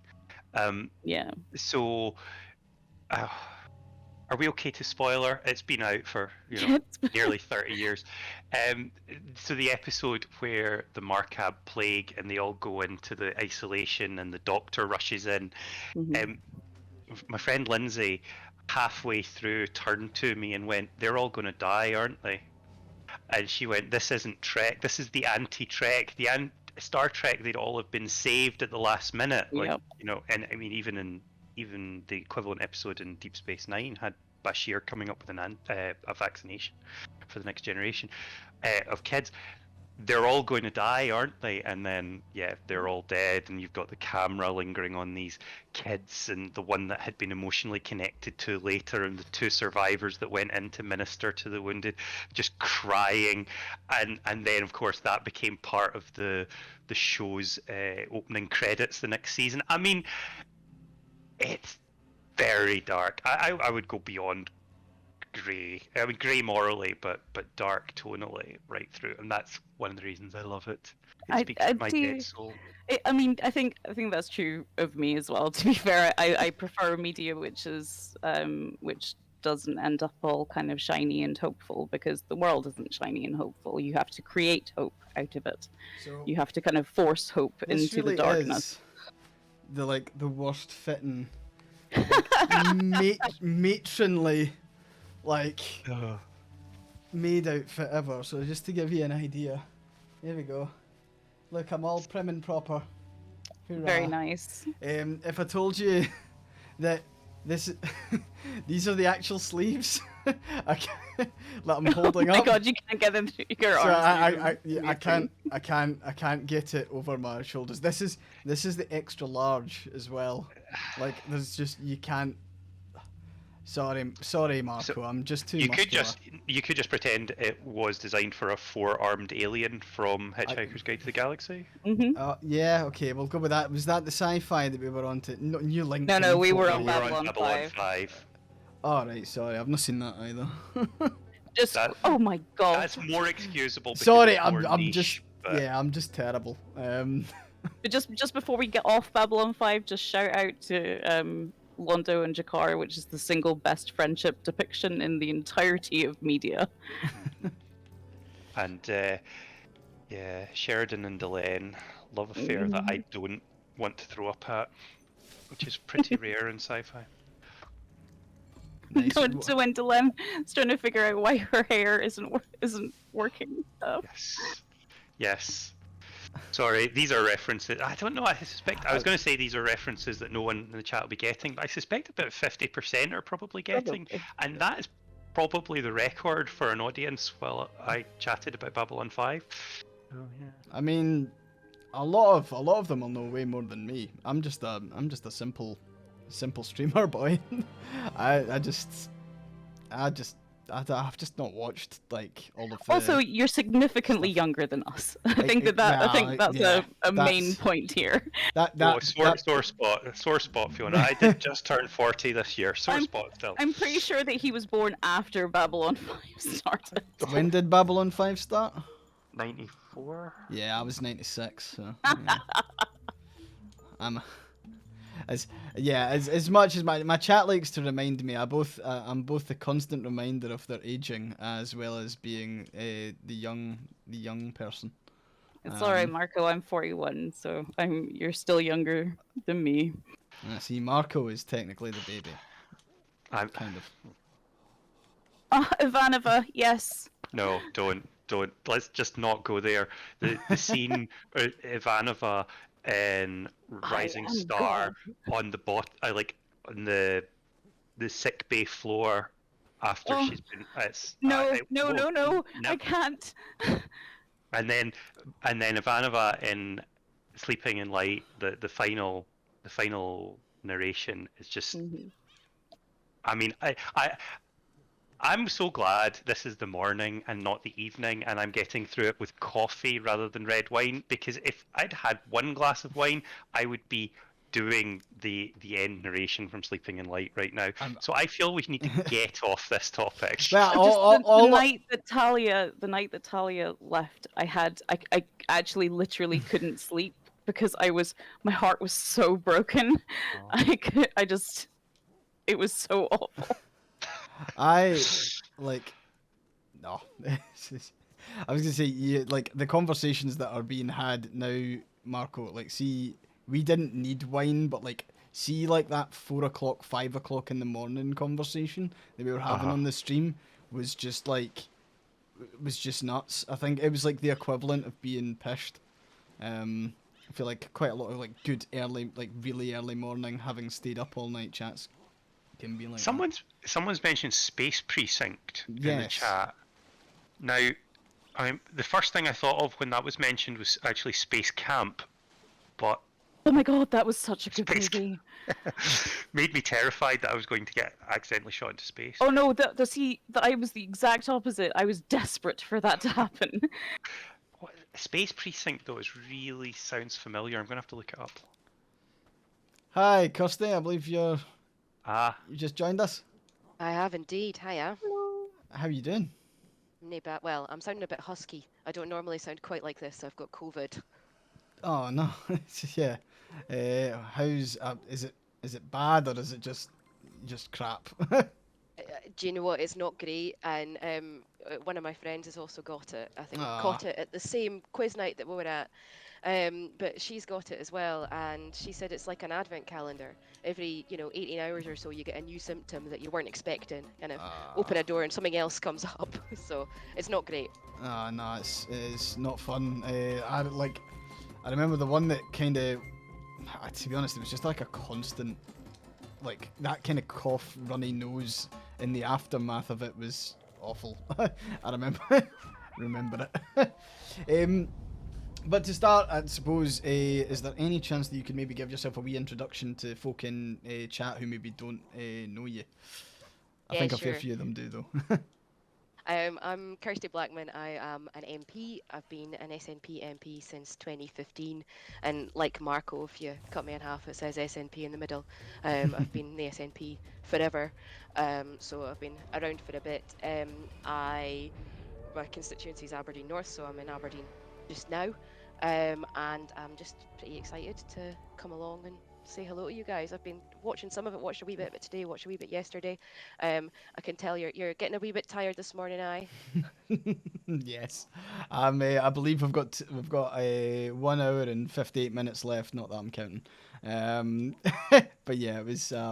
I think I've kind of got my third wind now. I had my second wind a little bit earlier, and then I had a slump, and now I'm back on my third wind, and we've now smashed our 2,500 goal, which is really cool. which is awesome, and nobody would blame you for counting. I mean, 24 hours is a very long time.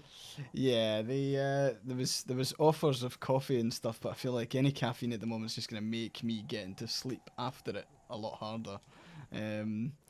But yeah, I was just yeah. Well, we'll see how we go. I suppose like an icebreaker question that I've asked pretty much everyone.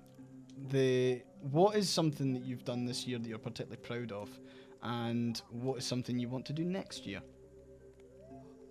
I did the same as Marco in that I listened to the question and then I thought, right, I've got to come up with a good answer for this. And then I got distracted watching, the monkey running about and failed to come up with a good answer.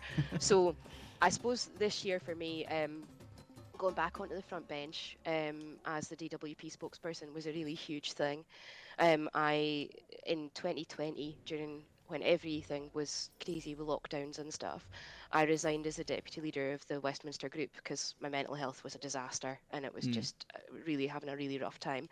And it took, so obviously I never stopped working, but I stopped doing that job. And so I was kind of off the front bench for a while, and coming back earlier this year was a really big thing. So when Ian Blackford phoned me and asked me to do it, I both thought, yeah, this is a good thing, but also I'm absolutely terrified. Am I ready for this? Is my mental health okay to cope with doing this? So I think it took a lot for me to say yes, took a lot for me to do it, and I think I've done okay. I'm not criticizing myself too much for how I've dealt with it. So, and I've also tried my best to be open and talk about it, and I think a lot of people don't do that. I think it's important that we do talk about mental health more. No, brilliant. And the thing you have planned for next year, or what you'd like to achieve next year? Well, the problem with being an MP in the last few years is that no matter what you plan, something insane always happens. Yep. So I mean, it's usually an election, isn't it? well, exactly. So we came in, or we came in to begin with, and it was like, do you know what? This is fine. I've spent my first year working out how to work the phones, working out how to run an office, all of that stuff, and then the Brexit referendum happened, and I was like, well, everything that I've planned, I'm just going to burn that and come up with new plans. And so I think coming up with a kind of proper strategy for how to deal with next year is pretty difficult. Mm. I think I suppose the top thing for me is in as DWP spokesperson is to think about the cost of living stuff, to think about the inequality, and to think about what we can do to try and alleviate that for people, and to try and make clear to Tories, actually this is a disaster and you need to do more than you're doing. No, that's good. And I suppose like so that's obviously very much on the work side. Do you have any sort of like personal wee goals or any games you fancy playing? I'm kind of between games just now. Ah, So I have played quite a lot of games recently. I have done some platinums of so platinum is when you get all the trophies in yep. PlayStation. Not well. The last one is not everybody does. So the last one's platinum. So I've platinumed a few games recently, kind of some sort of indie games Nice. that I've been playing. Just now, I'm not really sure what to do next. My husband's trying to convince me to play the new God of War, but I didn't play the last one because you Ooh, know what, it was just too difficult. that's fair. And normally I'm okay with like, difficult, but the fighting was, I just don't really like really hard combat. Yeah. I'd like to, I'm the kind of, if I'm playing a game, I'm, the barbarian warrior type. Give me an absolutely massive hammer and I'll Yeah. come in and batter people with it. Nothing that involves, dodging or anything like, Yeah. just batter folk. So that God of War doesn't really work for me because you've got to be a bit more Precise slick. and yeah. What sort of indie games have you been playing? So Toem was one of the ones that I played recently. Toem. Hmm. Yeah, so it's all like you're a wee, hand drawn almost creature, and you're going about with a camera, and you've got to take photos of stuff. Oh And yes, I've heard of that one. it's really cute. It's a really cute game. So I haven't done the DLC for it, so I might add that on. And the other one that was kind of off the wall is called I Am Dead.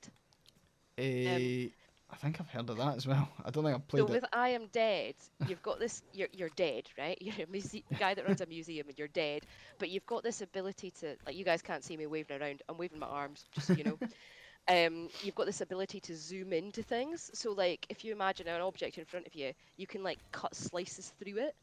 You can see Right. right into the middle of it. So you've got to find all these specific objects and zoom into them. And in order to get the platinum, you had to find all sorts of strange things, or you're being Okay. attacked by some sort of creature there. Yeah, it's a black saber-toothed tiger. Okay. But he's gone now. You just hit him once and he runs away. Excellent. I do, however, need to go and take down an elephant. So apologies if you see me fail or get trampled or any of that. I was going to take a polite departure there, but now I want to see this. You want to see me struggle against an elephant, basically. That's that. Yeah, that's fair. You died yet? I've yeah. There's been like a couple of times where the game there was one that was really bad early this morning where like I jumped off like a very very small ledge and the game glitched and it just zoomed in on my dead monkey's face. Like you barely you barely got to see anything, but it seems fine now. The clan's back to normal because I think one of the things in this game that you've got to do is you've got to like constantly like reproduce to make sure that your clan's lineage continues. So that's an effort that you have to do. You don't need to see it on screen, obviously. It fades to black, but yeah, getting people pregnant and then passing on the skills that you learn is the way you kind of level up in this game. It's a very gamified version of like evolution. It's what I quite like about it. Pretty team. Yeah, it's nice, and like this is supposed to be the savannah in Africa. These things are actually real trees. They're like baobabs or something. They're called.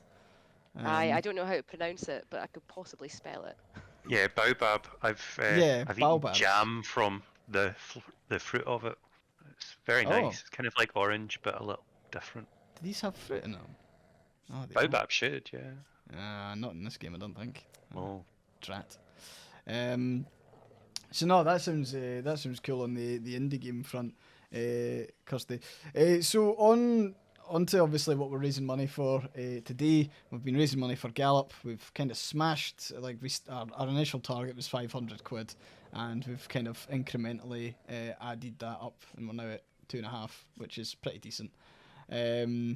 But like one of the kind of questions that I've kind of been asking everyone is like, why, like, you know, what do you think's important about having like LGBT specific like support services? I'm just wondering, maybe you can say a wee bit on that, and I dare say that there'll be people in chat that are interested to hear more about what your thoughts are as well. So on Gallup generally, I mentioned in the chat earlier, I've seen them more and more in terms of kind of invitations that I'm getting and stuff that's happening around Parliament, but also like briefings that we're getting. So the amount of stuff that we're getting from Gallup has increased in recent times, which is great because you know they're able to provide in-depth information and kind of gen on the community that a lot of organisations aren't. So if we're able to talk, like I kind of stand up in Parliament and talk unless I know what I'm talking about, and you know, unless I can pass on people's experiences and sort of amplify that, then it's pretty difficult for me to try and ask for the right things to begin with, because I wouldn't know what I was supposed to be asking for if people didn't tell me. So that kind of being aware of stuff is a really good thing that they do, but the only reason that they can do that is because they've got that insight, because Gallup are there helping folk and speaking to folk. And for me, the one of the kind of ways that really explains this or highlights it is the fact that somebody came through my door once. Came through my door is a kind of term that I would use for somebody coming to us with casework. So somebody come into my office, whether they email or contact me on Facebook or phone us or whatever, I would say coming through my door. So somebody came through my door once who had been a victim of domestic abuse, and the support services just weren't really there for somebody who had been a victim of domestic abuse in a non-straight cis relationship. And you know, they needed that specialist support. They needed somebody that understood how they felt and had expertise in the kind of relationship that they were in order for them to be able to get that right support, in order for them to be able to get that, you know, stuff tailored to their needs, in order as well as kind of Marco said earlier, in order for them not to be judged as well, and to be able to feel safe going to somebody for help. So you know, that was before there really was anything, and there wasn't anywhere for me to direct them to, and so you know, they just were lost. They didn't know what to do, and I was struggling to help them because I couldn't direct them to specific support services, which is what they needed, because there wasn't anything. So this has really filled like a desperate need in the community. You know, there's going to be people are going to need support, and if folk are, especially with things like the rise in hate crime that there is just now, if folk are struggling and folk believe that they're going to be discriminated against, they're not going to be willing to seek support. So it's really important. No, that's a really good answer. And I think like for like it's kind of been a kind of trend throughout all of the conversations that we've been having, where there's been this kind of like understanding that, like, you know, when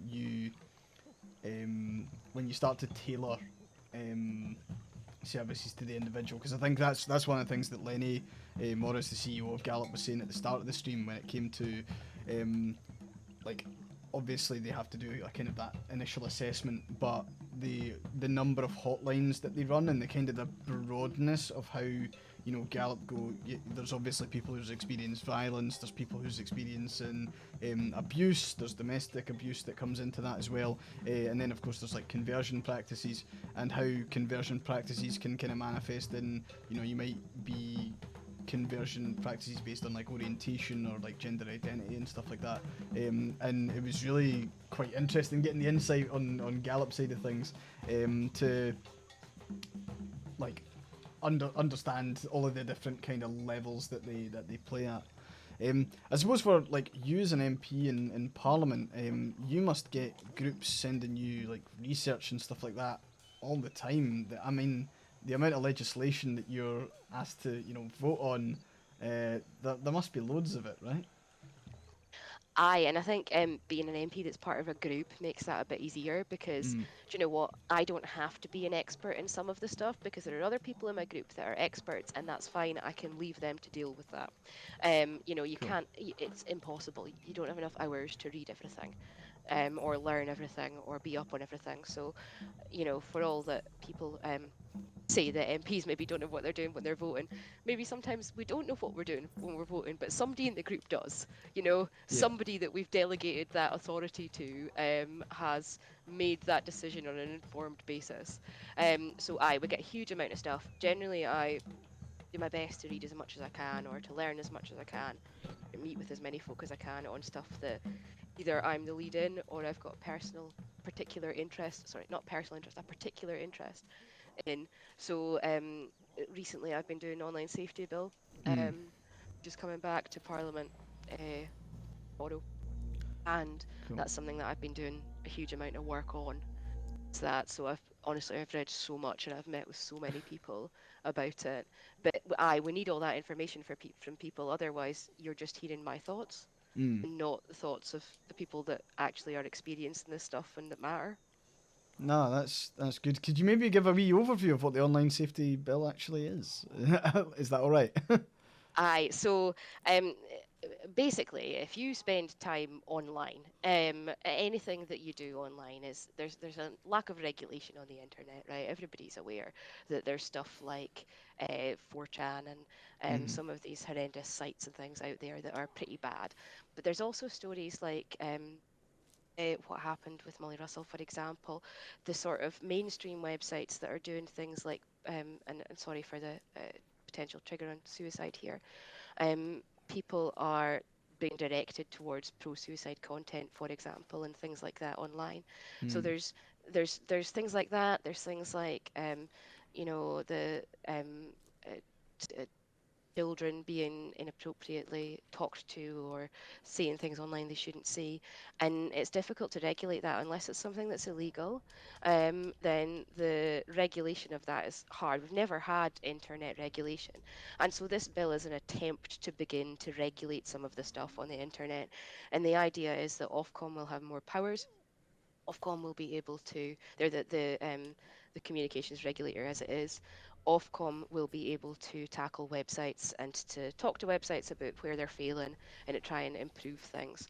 There will be stricter rules for category one sites, which is really the busiest ones, and there will be less strict rules for some of the smaller ones that nobody uses, for example. Mm. So basically, the level of risk and audience will increase. The level of regulation. So in general, in my view, is that this is a good thing. Having regulation is good. We need to have more regulation. We need to have the internet being a safer place. This is not about taking away freedom of speech, right? People should still be allowed to say stuff. This is a major argument against it, particularly by a lot of people on the right. Um, People should still be able to say stuff, but if you go on TikTok or wherever or Reddit or whatever, you shouldn't be being pushed Yeah. towards more and more extreme content. Those algorithms shouldn't be working in that way, and because all these sites are monetized and this is the way they make money, they try and do that. Yeah. So the online safety bill is absolutely, it's a conservative bill, right? Because conservatives are the government. Mhm. There are a chunk of good things in it. There are a chunk of things in it that are not as good as they could be.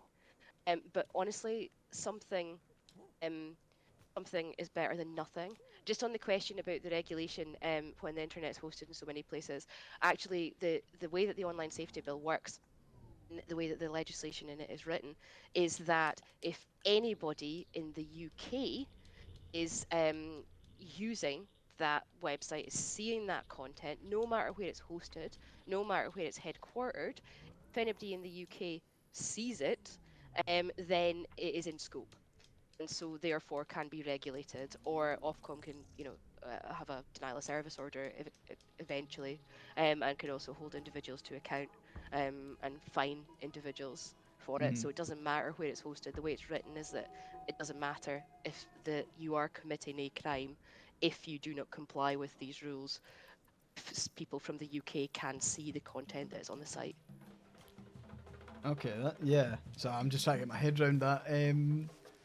We've got a couple of questions in chat. I think you answered the one about regulation.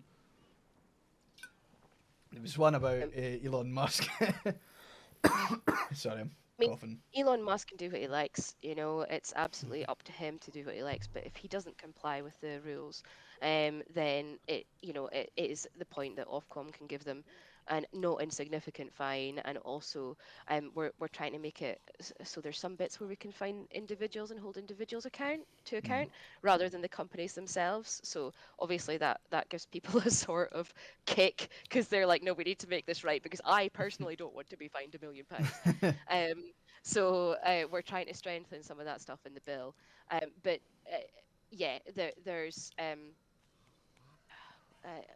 there is an ability for Elon Musk to do what he likes, but there would be an ability for Ofcom to say, well, Twitter can't operate in the UK anymore. Yeah, I mean, I think like the way Twitter's going, at least I'm kind of glad that Twitter didn't like die before the stream, because like there's been so much kind of like good social media sharing on Twitter, and I normally do these streams, and like a lot of people learn about these streams through Twitter. So it was nice that Twitter isn't dead like quite yet. It can die after 12 o'clock today, if it wants to. I would prefer it didn't. Yeah, no, I agree, because Mastodon's terrible. I can't get my head around Mastodon, and I feel like we're all trying to find a different place at the moment.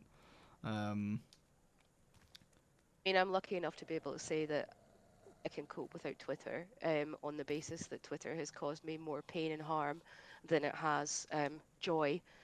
But I'm aware that that's not the case for other people, and I'm aware that there's, that's a thing for other folk. But for me personally, I would not be sad to see it go. I know others rely on it though. Yeah, I think it's one of those like it kind of like bitter to see it go, like a little bit. It's like kind of bittersweet, like to see it crumbling, because like I know a lot of people who've already straight up left Twitter and they're not coming back. Like they've jumped off and they're good. And I suppose it's kind of interesting because I've always had Tumblr. I never started I never started on Twitter, so it's like it's nice to have Tumblr as the other one. Twitter's my kind of semi backup.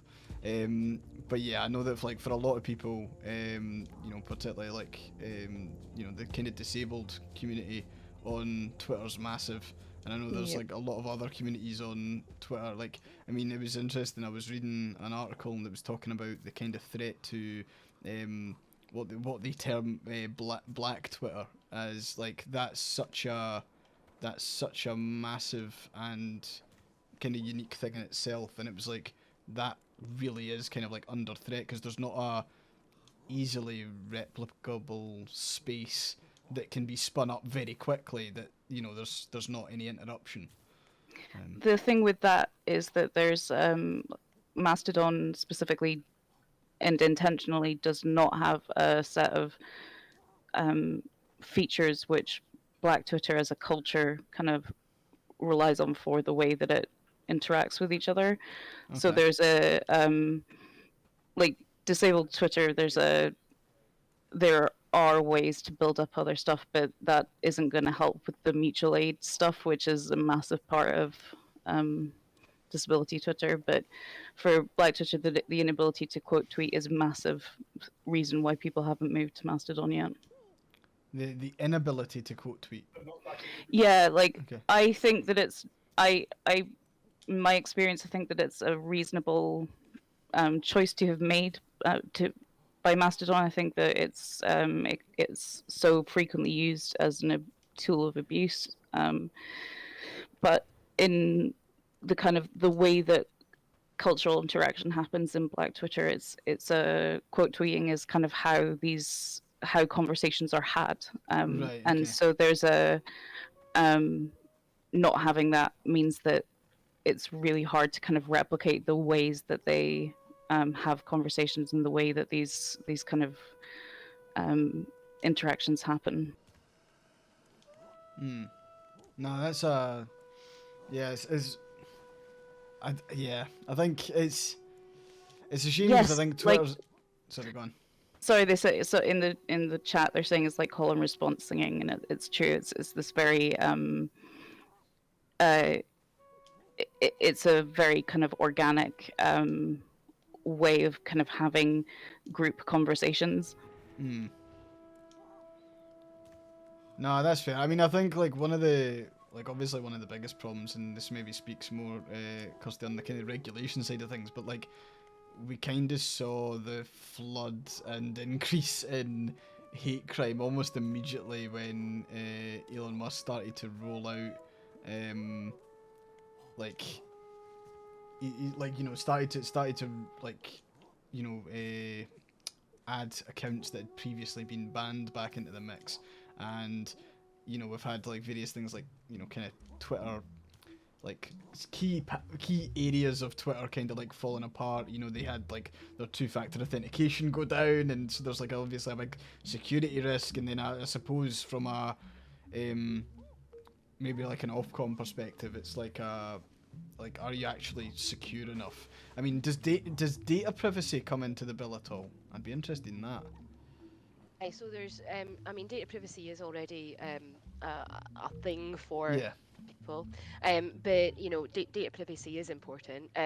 There's some of the stuff in the bill around some of the freedom of speech stuff. People are saying that that it's really, really important that at all costs that encryption is sort of protected, and that you've got the ability to do encryption. And my line has always been, well, fine, but we need to be able to scan for child sexual abuse material, no matter whether something's encrypted. There's kind of clever ways that AI can scan for stuff like that. And so, yeah, absolutely have your privacy, but not at the expense of children's rights and privacy.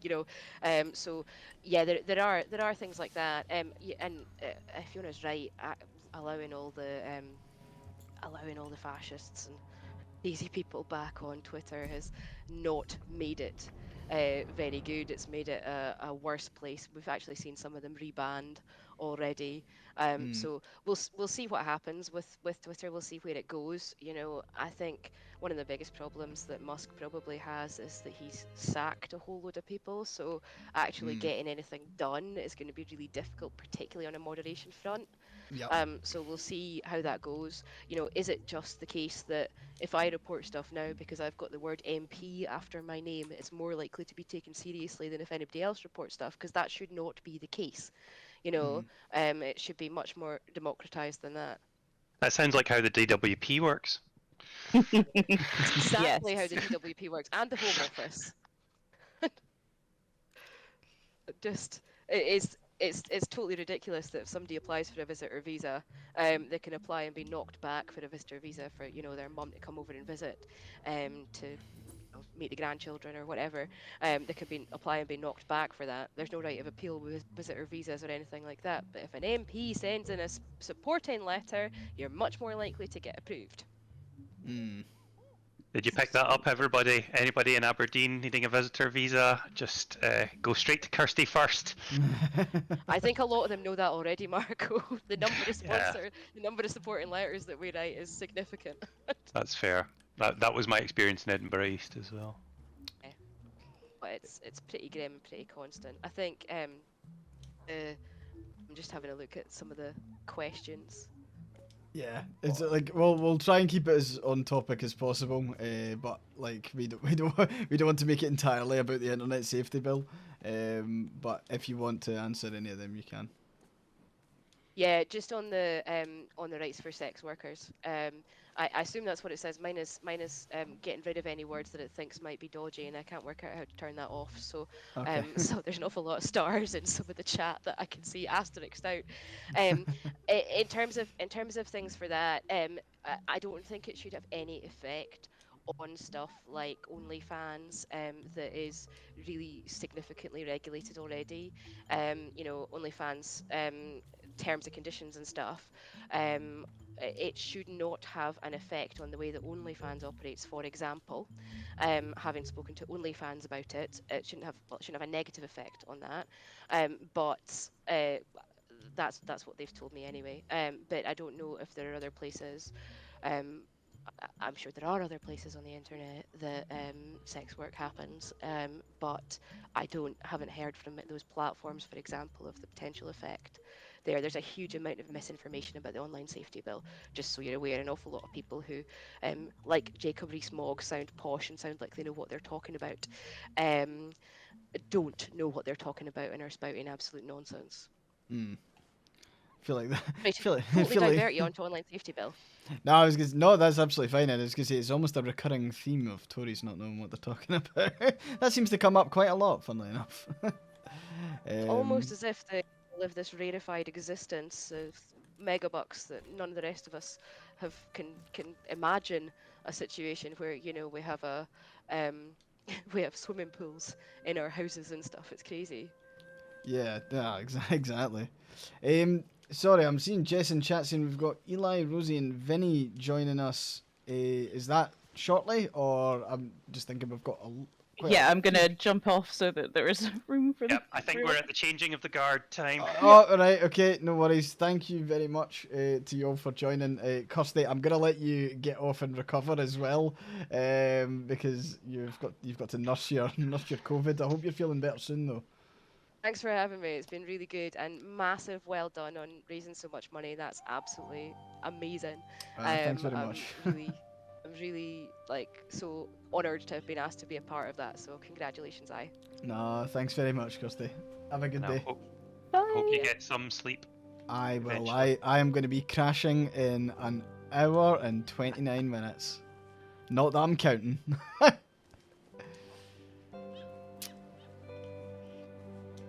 Oh, yes, this is it. This is the music. This is the ocean music that I've been telling everyone about for like ages. This is like the best music in the game. This makes like, I don't know why, but like this captures like the whole journey. Is excellent. If any of you ever play Ancestors and play it all the way through and get to this point and listen to the music, you'll really like it. That's all I'm saying. Hello to Walkie-Talkie in Staten Island. Hey. How's it going? Good. Yeah, I think I can hear you. How are you all today? I'm doing good. We've been awake through the night watching the stream. Yeah. Through the night. Yep. Oh my word! Right, I can't believe you've been up for the whole 24 hours. Yeah. Yeah, pretty much. Oh my god! I Are, are you okay? I'm not okay. Are you okay? It's been really funny having it on in the background. Good. So long as you've been doing something else. Thanks very much for posting that, Tundra. You're kind. So, do you want to give yourselves a wee introduction and so everyone knows who you are? I'm Eli. I'm just some guy. And I'm Rosie. I'm a folk musician and a raging queer. Nice. By the way. Sorry? Emphasis on the raging, by the way. Emphasis on the raging. Nice. Sorry, I'm not sure if it's me being tired or my mic suddenly starting to play up, but I need to hear all of you. No, I'm not surprised you're tired. Yeah. I mean, to be honest, you should be just as tired. You've had to put up with me for almost 24 hours. This is true. You're nothing to put up with. You're wonderful to be around. This is also true. Very kind. Yeah, I think one of you skipping in and out. It might be Vinny. I think it's Vinny. I'm not even saying anything. Oh, right. I was letting you guys speak. No worries. So, how have y'all been? How have you been enjoying the stream? It's been really fun to watch. Yeah. Good. Sorted. Excellent. Done my job. I can pack up. No, that's good. So, yeah, like obviously, Yeah, I can do. You know what? I'm gonna do my icebreaker question for all of you. So, so you'll have to select who goes first. You can do that between yourselves. First. But yeah, it's the I've been hit by a scorpion. Shit. So what is something that you're proud of doing this year, and what is something that you would like to do next year? Vinny? Huh? Me? Okay. God, I spent an hour thinking about this answer, and now I don't even know. Yeah, this year I got a job with my local council for 6 months, and I worked with them on an event to help it was like this mini job fair kind of thing for young people around my age, and it went really well. I poured a ton of work into that, and I'm really proud of myself for it. Hardly got any credit for it, but No, that's good. Glad you can value your own work just as highly. And what about next year? What's your goals for next year? Do you have one goal in mind? I don't really. I don't have any goals. I don't really plan anything. That's just as fine. I'm sure It something will happens. crop up. No, that's good. Who's next? What's the thing I was really proud of this year? Oh yes, my partner and I moved in together, and things have never been better for us. It's been Hey. really, really Congratulations. yeah, it's been a great few months so far. The thing I'm probably going to try and get done next year is I want to learn to drive. Nice. And also go back to uni because I need some fucking qualification. Nice. What you want to study? Oh, I have no clue yet. I've got 4 different options, and they're all completely unrelated. All right. Well, we'll dig into that a wee bit more because I'm interested to hear what you fancy. Rosie? Me. So the thing I'm proudest of at the end of this year is that I went back to uni, Awesome. which was a really difficult thing for me because the reason I left uni in the first place because I was being abused. So it's been really weird being back, but it's been very rewarding. Good stuff. And next year? I would love to get in a fulfilling romantic relationship, but that's kind of not something you can plan for.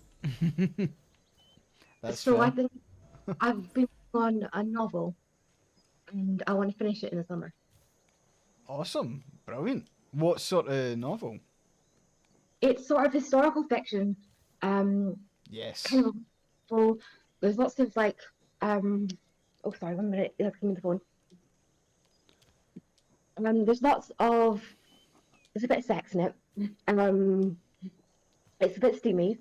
Okay. And there's themes of dealing with trauma. Okay. You're not going to call it Inlander instead of Outlander, are you? Just checking. It's that's banned, right? Oh. You there? Yeah. Sorry, we're really quiet and I don't know why. I've turned you up to max. Sorry. So It's good. been a very long night. No, that's fine. If you're absolutely knackered, then this can be a flying visit. So maybe a question for all of you, and you can just have your own kind of answer to this. Feel free to answer it in your kind of own way, in your own time. But what do you think is the most important thing about having LGBT specific support services? Well, just to start off with, there's a lot of things that can be very intrinsically linked to, gender and sexuality based issues. So I've completely lost my thread of my sentence, but basically, some people just don't get it. They don't get the things that can happen to queer people, So I think being able to have that space where you can be known is really, really important. Rosie? I kind of don't have anything to add to that. I think that's very true. Mm. I think it's very important to recognize that abuse when you're LGBT, it kind of you often have a lot of very complicated self-worth problems growing up because you know you're different. And it can be very difficult to have a real sense of resilience, I suppose, maybe. I hate the word resilience when the NHS uses it, but sometimes it just makes it really hard to what was I going to say? Makes it really hard to It's okay. Take your time. be understood, be heard, Yeah. be seen.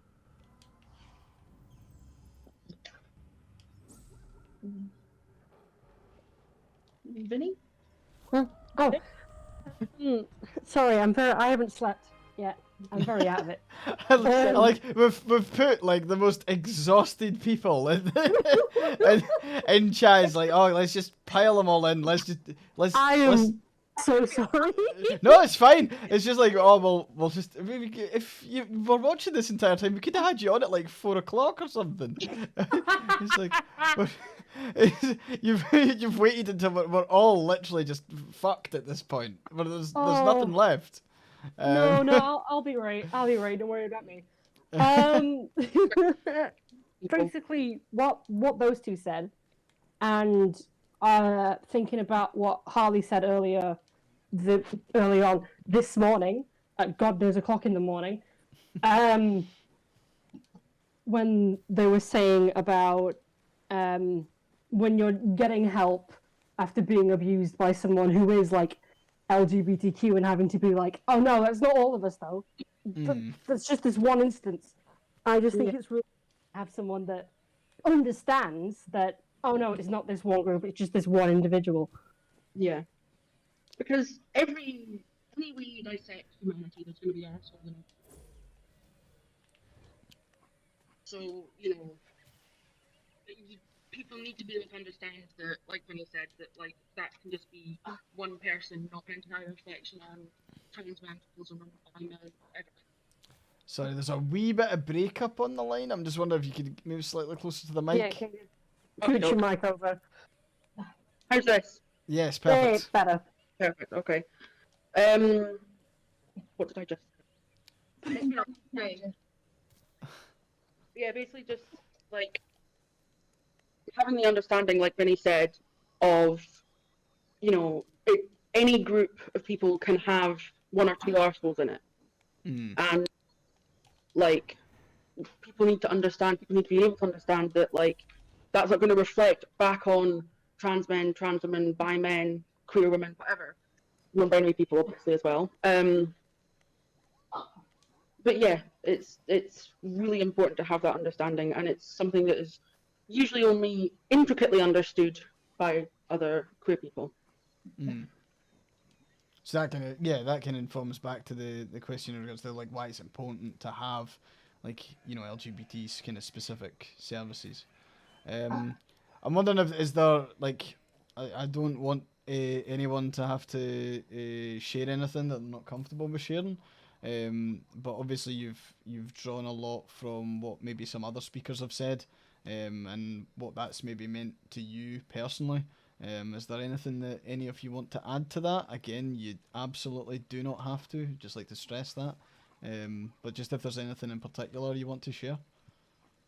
I mean, both Rosie and I have been abused by queer people in the past. And that often puts us in a really difficult position because it kind of feels like selling one of your own out by talking about it. It builds a lot of shame in a very unique way because it's like we know the effect that this can have on the reputation of an entire swathe of people. And it's a really fine line that you've got to tread, and sometimes the only way to deal with it is just walking in completely the other direction and not dealing with it, which is really not great. Which is why having these specific places where you can go but you can be understood is so important. No, that's a really good point. Vinny, Rosie, anything to add to that? You go, baby. Am I going? Yeah. Okay, cool. I guess something kind of related to what those two said. About how, like, I'm a part of a system, and I've also been abused by someone who is also a system. And telling people about it, then they just get further in that mindset of, oh, people who are people with the idea, blah, blah, blah, they're all crazy. It's like, no, we're not. We're good people. Some of us are just a bit too far gone, you know? I know that's not the right way to word it, but you know. I know exactly what you mean. I was also abused by someone with dissociative identity disorder. Mm-hmm. It's sort of my first knowledge of what that was. And I did find it like quite hard to deal with the whole process. But then the issue there was that I was taking on a role of like mental health support that I shouldn't have been doing. And that made everything very complicated. Mm. Yeah. Yeah. I like that. Say that, and we're all just like, oh, come on, we've got an hour and 50 minutes. Do you want to continue? Or do you want to take a break? I feel like you should all be napping. I don't want you to tough it out to the end. No, I'm trying to stay awake today because my sleep schedule is absolutely, for lack of a better term, fucked. Maybe watching a 24-hour stream might have played a part in that. I know, but Entered the room. She had Miss Biscuit, and she's pulling at the back because she is naughty. You there? I'm hearing you kind of like intermittently. I'm sorry. I was like all I'm hearing is like it kind of ducks in and out occasionally. Ah shit, another fucking tiger. Fuck off.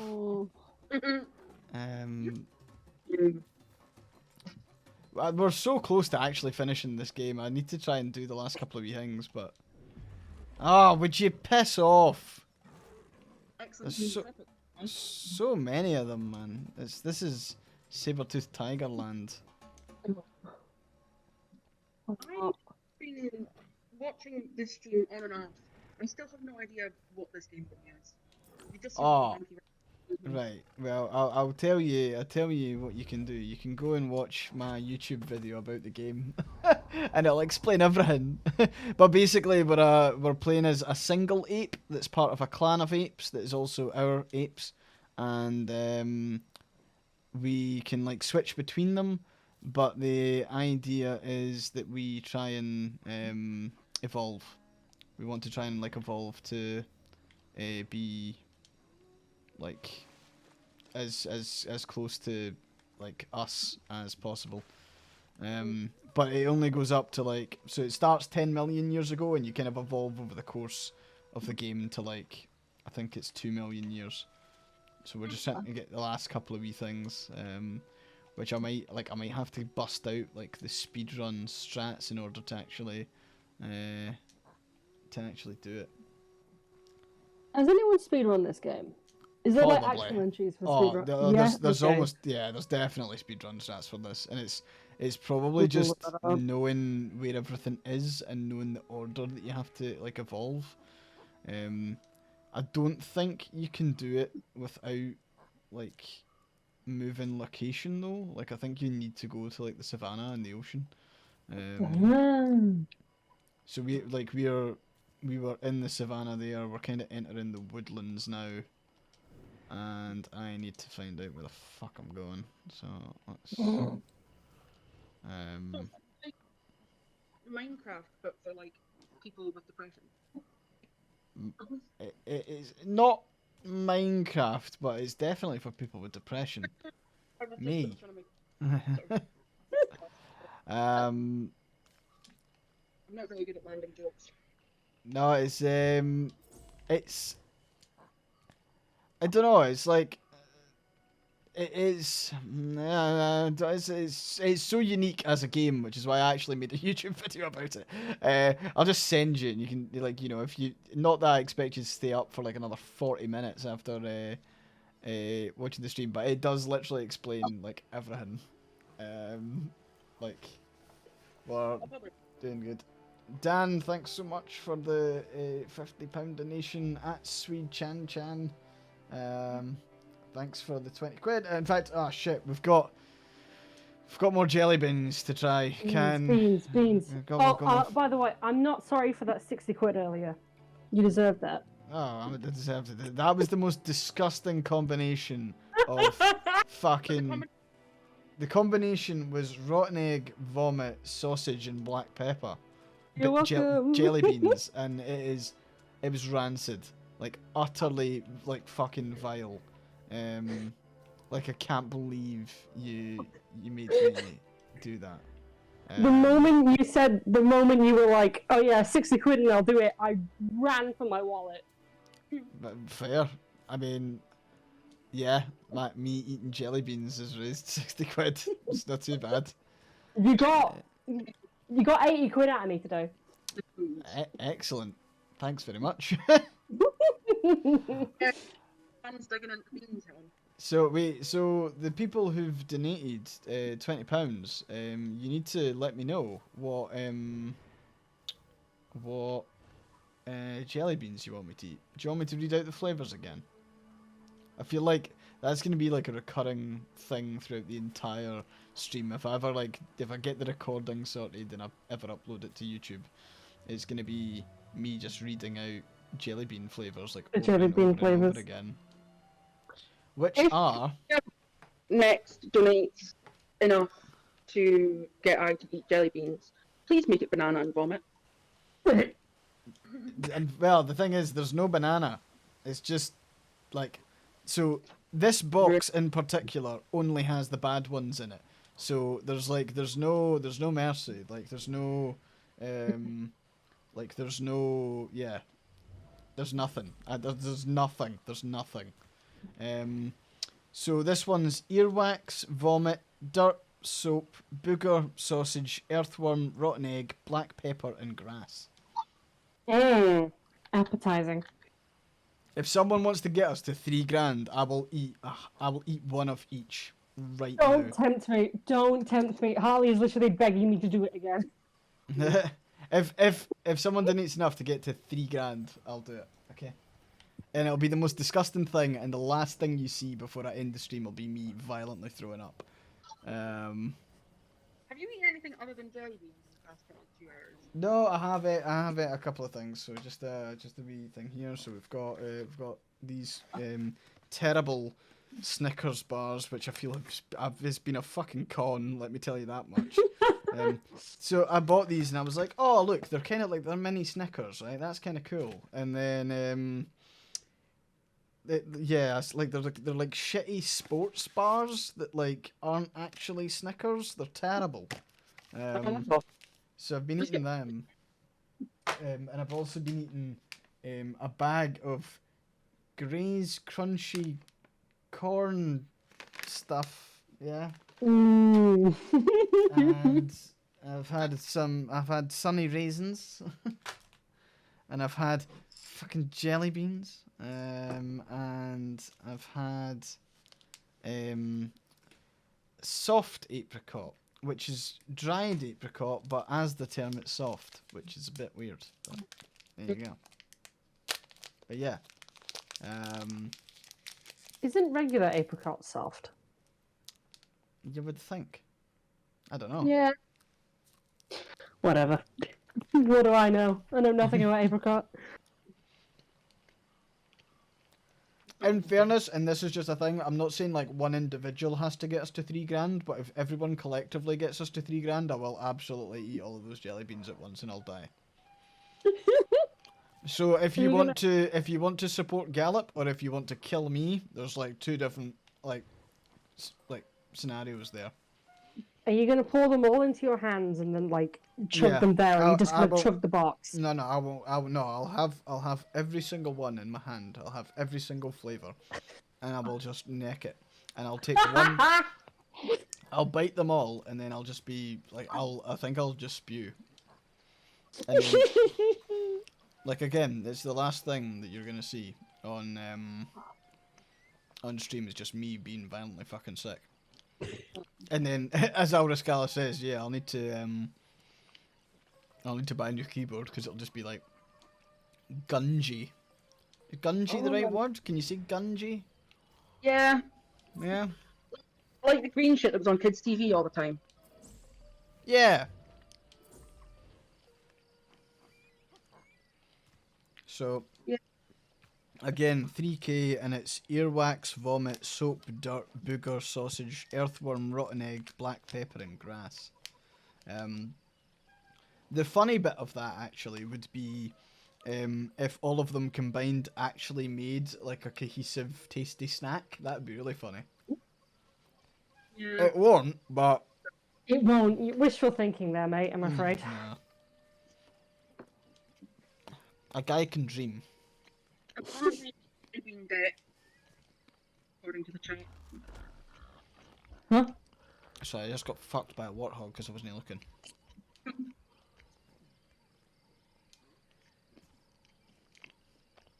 So,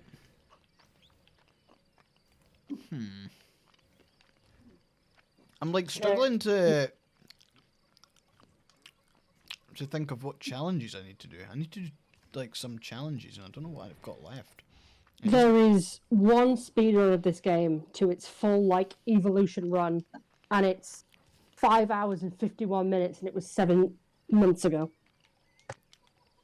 To be fair, some of it is RNG as well, because one of the things is you get random genetic mutations.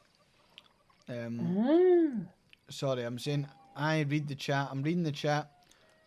No, so it's it's like every single flavor of bad bean. It is only going to be one of each because that will literally kill me if I do all of them. But if we get to 3K, I will have in my hand one earwax jelly bean, one vomit jelly bean, one dirt jelly bean, one soap jelly bean, one booger jelly bean, one sausage jelly bean, one earthworm jelly bean, one rotten egg jelly bean, one black pepper jelly bean, and one grass jelly bean. The word's jelly bean. Did you feel like the word jelly bean became redundant there? Because I think so too. You sounded like you were reading off a death warrant. That, yes, mine. It's actually got... Oh, fuck! Sorry. You heard my oh, fuck, and then you'll see on the stream that I got chased by... Yeah. Yeah. There'll be that minor delay. I should start calling them jellied beans. No, because that sounds like a bad English dish. Like, Scott... Jellied beans. Wait, what? What? Oh. Why are they fighting? Your family. Well, that was odd. Apparently someone picked earthworm, so you've got to eat earthworm. Earthworm Jim. Yes. Wait, hold on. Who picked earthworm? Did someone donate 20 quid? One of the donators, you're like 3. Yeah. Someone picked, the other two haven't picked. Okay. So, earthworm is... Shit, where's earthworm? There's earthworm. Also, I'd like to point out, as the chat is saying, family fights. You can't just be like, oh, your family, you can't fight. Oh, believe me, they can. Yeah, but they're like same species. They've got like other things to deal with. Like warthogs that are invasive and annoying. Yeah, so does me and my cousin. Doesn't mean you don't fight every Christmas. Oh, that's fucking minging, man. Earthworm's bogging. It's earthworm. What did you think it was going to taste? Flamin' Daphne says, if we get to 3K, then Flamin' Daphne will donate 50 quid a month to Galop. Oofed. Laying down the gauntlet. That is fucking minging. That earthworm taste is bogging. It really tastes. I'm so close, I'm just edging. Edging my Excuse me. edging my way towards 3K. Oh. I'm a poet and I don't even know it. Nah, I'm just shit. An hour left. 400 quid in an hour. Are we? Do you want me to actually set the bar to 3,000? Is that something we want to do? Cool. I mean, we're about to be joined by Rob, and I need to pee, so I might nip away briefly just to go and do that. I will set the thing. Maybe we can hold off on chucking Rob in here just until I'm back. I'm busting for a piss as well, so. Okay, let's do it. Let's go to 3K if we can. That's it. Yahoo! Final push. Yeehaw. Lock and load. I should update the bar. I will see you all in about 30 seconds. Depends how fast I pee. Let's find out. But I'll catch you in a bit. Now we have to say intelligent things while he's gone. Me, intelligent. I think you're talking to the wrong man. This isn't true. You're wonderful, Vinny. Aww. I'm like very lucky to have you as a friend. Stop. Stop being nice. Never.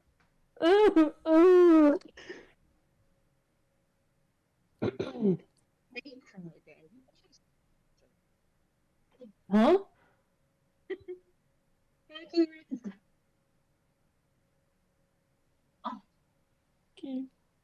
Keep. The moving cat emojis are really stressing me out for some reason. But they're poking my anxiety. Oh no.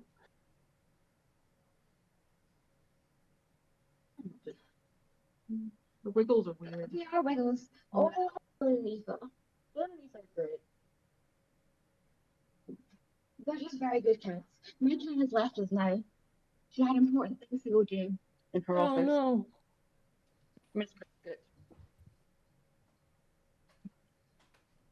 This is a chat of love. Because what do we love more than torturing Aye? When it all So true. Maybe if he didn't be like, oh yeah, 60 quid and then I'll eat the worst combination in the world, I wouldn't do it. He forced my hand. It's also kind of his own fault for having these streams. He puts himself at our mercy on these. Does it to himself. That's all I'm saying. I didn't have to give him 60 quid, but he... That's the latest scandal for the chat. Huh? Victim Aye. You're victim. Don't victim blame I. Leave him alone. I forgot I was wearing an apron and I nearly just pissed all over it. That was funny. Right. Sorry. You can see I've nae filter, sleep deprivation, nae filter. I will say the dumbest shit. You're so smart. Right. How we doing? No, it was the wardrobe malfunction already exists because this is the sleeve that I can't if I try and actually put this on properly, right? The outfit is the wardrobe malfunction. That's the best you're getting. I look like, you know when Buzz Lightyear, Oh, Mrs. Misfit. I'm Mrs. Nesbit. Thanks. That's what this is. It's awful. I can get one arm through, but forget getting the shoulders. I have to go all the way up. Sorry. If we get to 3,000, Sorry? if we get to 3,000, I should burst out of the maid costume. Burst out of the maid costume. You mean rip it open? On properly and flex. I don't think I'm that strong. I don't need to pretend. I mean, let's see. Maybe, although I think I'd probably just end up choking myself. Don't kill yourself. Don't kill yourself on I screen. said choking, not kill. I said choking. You can choke. I was gonna say like choking, mind. so like every other Never night, choking myself like every other night. Right. Now, Uh, now. I violates terms of service on stream. Yes. So, sorry, I'm just yeah.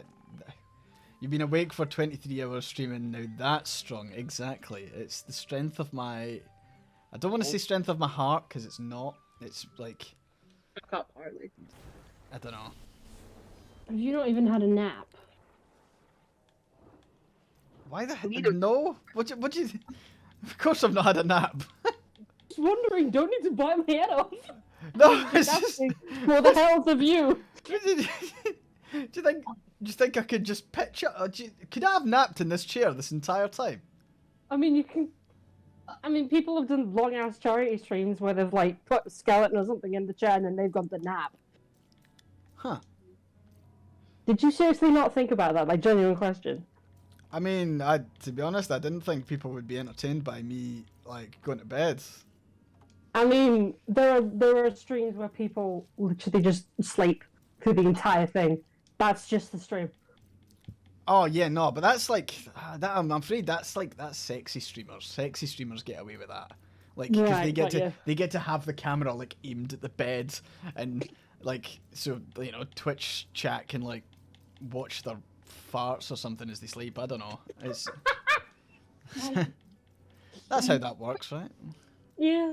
You are things like some. Sorry, I couldn't hear that there. I know you're sharing a microphone, but like, can you both lean forward to it? They said they think that you are a sexy streamer, though. Oh, right. I see how it is. Yeah, that's what chat's being a silly goose. When are they not being a silly goose? It's no worries. Thanks, Jess, for that. Oh. I was wondering, if you have any sort of questions about, our experiences of abuse, and if there's anything more you want to know about that. Oh, right, okay. That's jumping straight in. I was gonna say that is something that I don't want to ask any questions that you maybe don't want to answer. I will say at this point, like Rosie and I are kind of the oversharing kinds. You just need to give us like that's fine. So like I'll maybe approach it from a slightly different angle, and I'll say like maybe for someone who finds themselves in a situation where they might need support from a charity like Galop. Do you have a kind of like piece of advice, or is there something that you wish you'd have known back then that you think would be valuable information for people to have now? One thing I always think about the experience that I had is I wish I'd known that when I started questioning a relationship, that was already kind of its own proof of how bad things had got. Because, like, it was just, like, Hex, Hex, you fucking arsehole. Oh, did we do? Yeah! Fuck's sake. Ah, Hex. Holy Thanks, shit. Hex. Mate. Like, damn. We've made it over 3,000. Nice one. We've made it over 3,000 and now I have to eat all these fucking jelly beans. Yeah. I'm really sorry that I haven't been able to donate.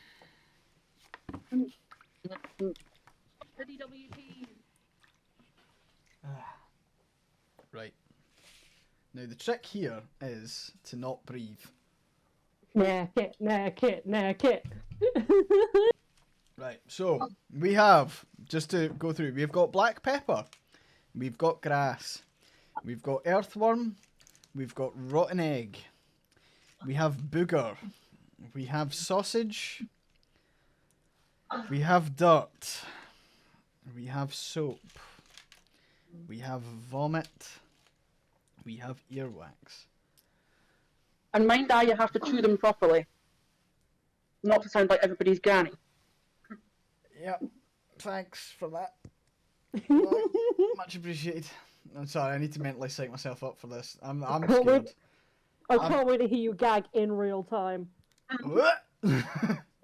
I mean, I could just simulate the guy. I've got no fear about doing that. This is going to be fucking vile. I'm just, like, I don't think there's enough mouthwash that will... I'll serve you well. Okay. The sooner you do it. The sooner it'll be over. Oh, fuck mate. him. Oh, mate. Oh, look at his pretty suffering face. Oh. Mm.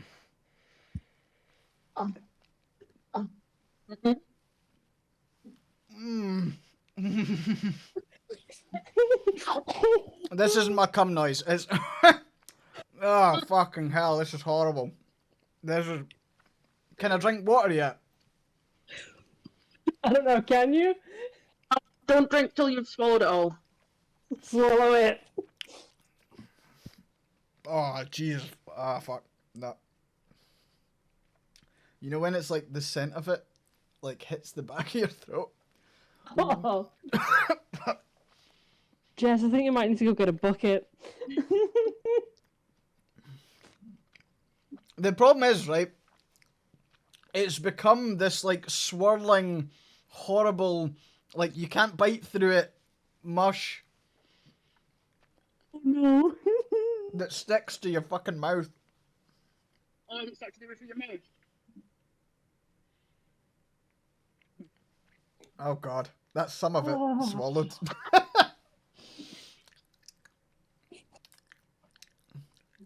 Jess, you're not supposed to say things like that.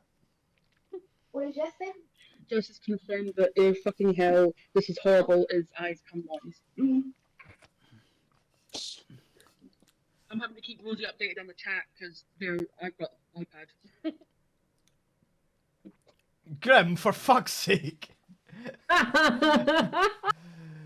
One Nice. more, one more.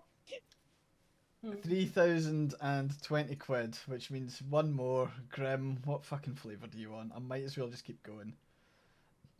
I doesn't deserve a community of gays if he can't swallow like a pro, fuck's sake. They're right.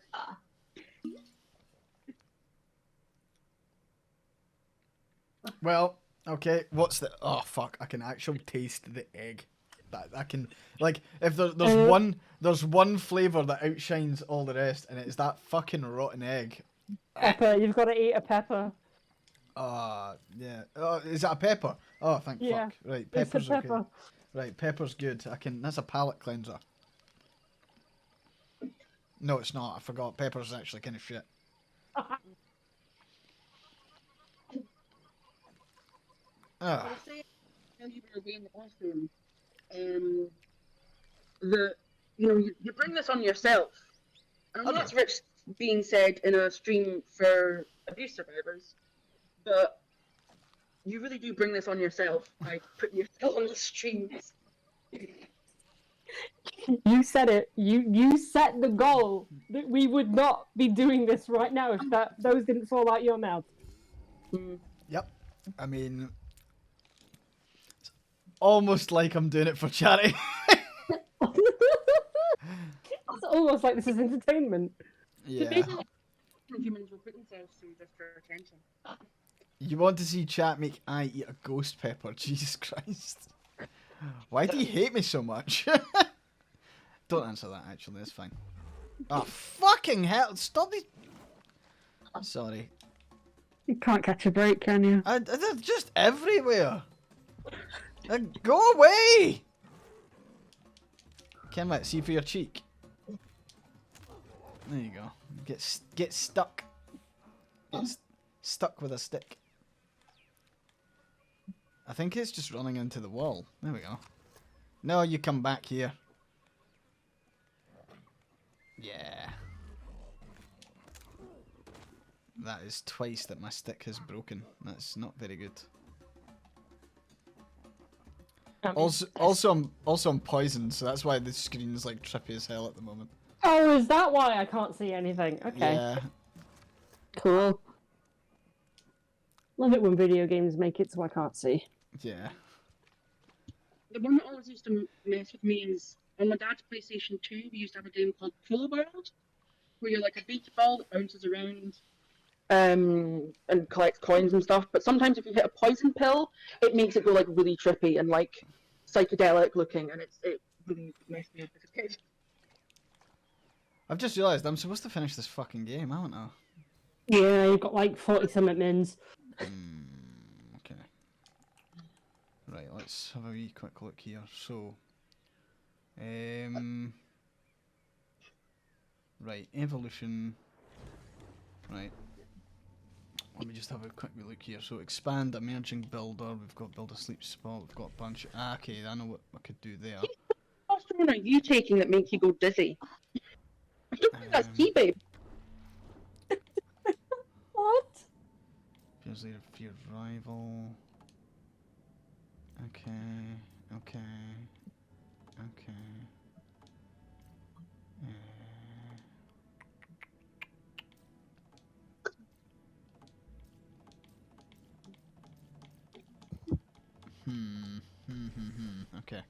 Shit. Right. I'm trying to think what I need to do now. I need to... How's my taste buds? My taste buds are ash right now. There's nothing. There's nothing. I won't be able to, like, do anything. It's just like... It's just nastiness, really. It must be bugging, to be fair. It's like that, without a doubt, is probably one of the worst things I've had in my mouth ever. Like the worst flavors, the worst everything. Yep, less than an hour to go. Thanks, thanks, Keith. I'm now sprinting like a little monkey madman to try and like finish the game. You've got like 45 minutes. Ah, piss. It's going to be the longest 45 minutes of your life. It is. At least I know I don't have COVID. Yeah, exactly, Fiona. Yeah. Right, let's I think we're going up here, unless we take like a weird turn, don't we? Combination of jelly beans is what actually did the queening.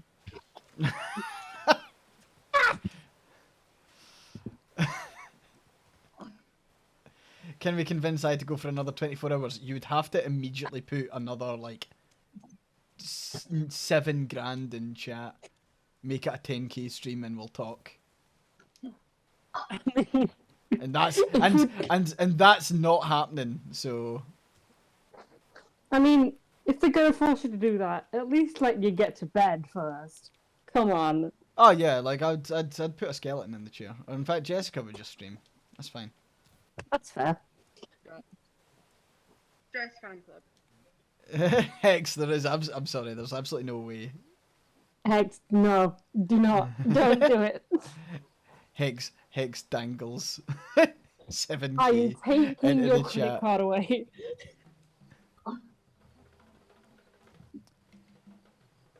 Jess plays Frog Detectives. Exactly. I mean, Jess could play Frog Detective and Unpacking for like 24 hours. It'd be easy. I'd enjoy that. I mean, unpacking takes you like 2 hours. Well, it depends how good you are at unpacking. If you're me, then That's it takes true. a lot longer. I Stressed about it, so it took me like a few hours over a few days. wasn't even that. I just kind of put things down, and if they weren't where the game thought they should be, then I told it to fuck off and just moved on to the next level. Sorry, I can still fucking taste all that in my mouth. What's that? What's the aftertaste like? Give us tasting notes. Yeah, what's the aftertaste? Hint of egg with notes of egg. Hint of shit. Yeah, like there's a little bit of like. Think of it as like a vinegary egg, Ah! but like a vinegary rotten egg. That's like not very nice to taste. If you didn't already gather that from a vinegary egg. Whose idea was it to come up with the jelly bean roulette thing? Like who? It was me and Keith. No, I mean no. I understand Keith doing that because Keith's evil, but I mean like the product.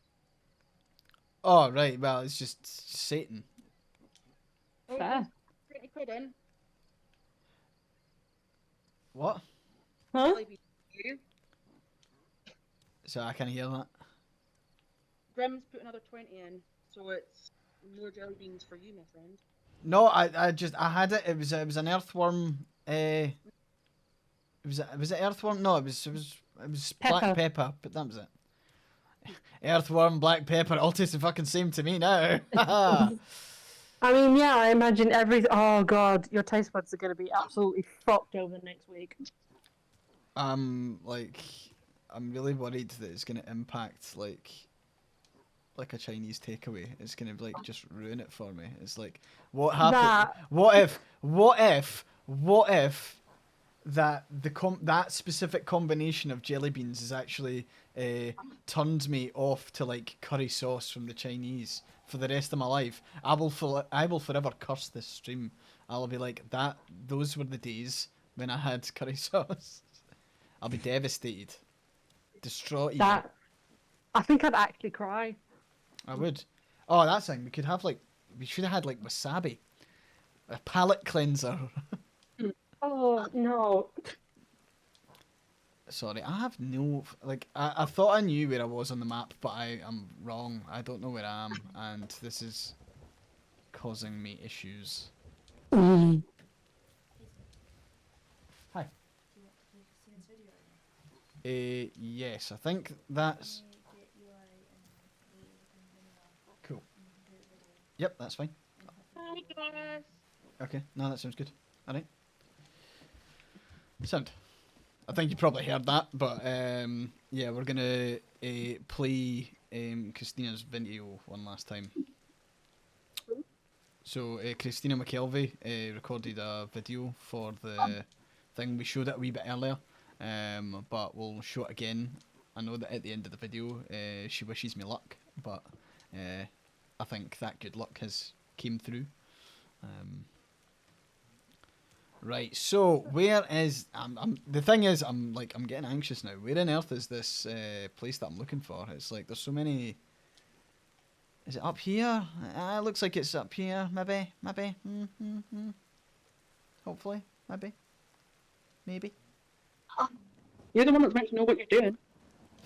I haven't known what I'm doing for the past 23 hours and 22 minutes. Ooh.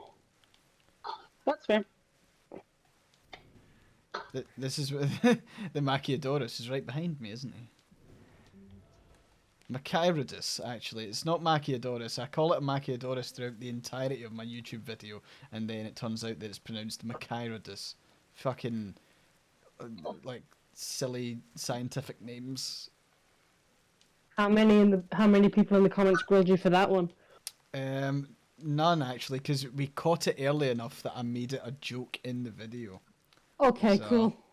Yeah, that was my get out. I suppose it's quite cheap to do that though. Okay, one more. Come on, we can do this. Hell yeah, add to pile. Style of toxic waste to annihilate your taste buds, then you won't taste anything. Thank you for not every Mandy. Hold on a minute. So, for fuck's sake.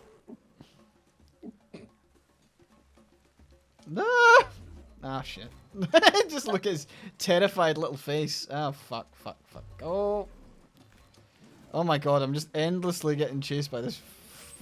Fuck off. Ken, He what? wants to be your friend. Not for long, he doesn't he? Oh. He just wants to befriend you with his teeth. Right. We are gonna Yeah. settle here. And right, lie down. Evolution. Like I am teasing this out. I don't think this is gonna work actually, but I don't know how much more we want. I don't know what it wants from me. Why does it want so much?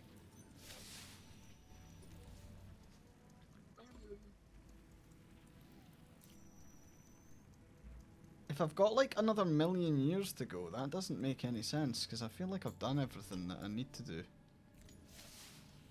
I had 2 births. Excellent. Yeah, I can't believe we're approaching the end. It'd be really funny if the game just crashed, eh? Just went right back to new game. For the record, I would not start again.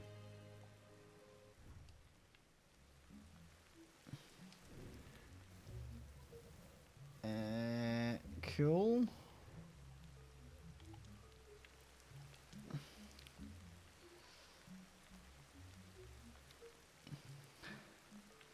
Just realised I've been speaking at myself because no one else is in chat. Alright, cool. Right, I think now's probably a good time to jump and show the video again, and we'll kind of wrap up the stream. Obviously, we've still got plenty of time, but like I want to show the video because I think it's quite important for everyone to get a chance to see. So I'm going to do that just now. Hopefully it plays, no problem at all, and you'll tell me that the volume's absolutely perfect. But yeah, let's see, here we go. Hello Connor and everyone watching the live stream. I'm Christina McKelvey, the Scottish Government's Minister for Equalities and Older People, and I wanted to send you a message of support today for the amazing work you are doing to fundraise for Galop. Galop is such an important organisation which provides essential support for LGBT plus people across the UK who have or are experiencing abuse and violence. The National Support Helplines for LGBT plus victims and survivors of domestic abuse, LGBT plus people who have experienced hate crime, and victims and survivors of conversion practices are lifelines for so many, and I can't thank you enough for dedicating your time for such a great cause. These services are so important, especially at such a difficult time for LGBT plus people worldwide. The Scottish Government and its Parliament is committed to doing more to further rights for everyone in Scotland. We want Scotland to be a place where everyone is free to be themselves without fear. And I am delighted to say that after Parliament agreed the general principles of the Gender Recognition Reform Bill, which was voted through with a large majority at the first stage of the process, the Equalities, Human Rights and Civil Justice Committee has now also completed its scrutiny of the detailed provisions of the bill. This bill will remove some of the barriers that make it harder for trans people to legally change their gender. We are also committed to ending conversion practices for both sexual orientation and gender identity in Scotland. These abhorrent practices have no place in our society, and we will introduce legislation banning these practices once and for all by the end of next year. As well as this, we are working to bring about real, positive and lasting change to the lives of non-binary people. And we are also continuing to develop a new human rights bill, which will include provisions to ensure equal access for everyone to the substantive rights contained in the bill. This will include LGBTI people. This government does not take for granted the efforts of both individuals and organisations across Scotland to advance equality for the LGBTI community. This unity and camaraderie is inspiring and should never be underestimated, and I wanted to thank you again for your work supporting and fundraising for Galop today. Good luck with the rest of your live stream, and I hope you have a lot of coffee on hand to help you get through the full 24 hours.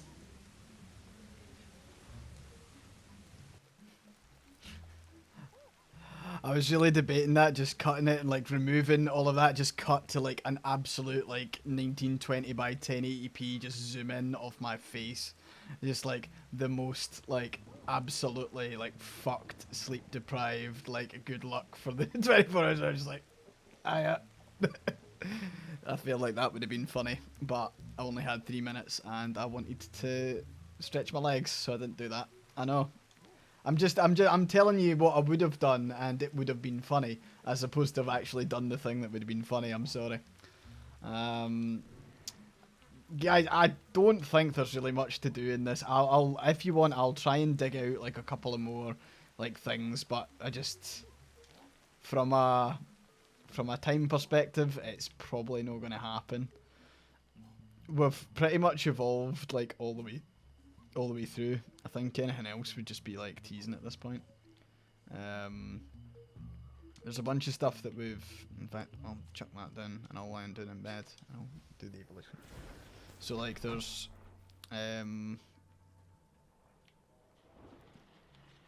obviously there's like tons of these, but like a lot of them are just wee things. If I can get control of that.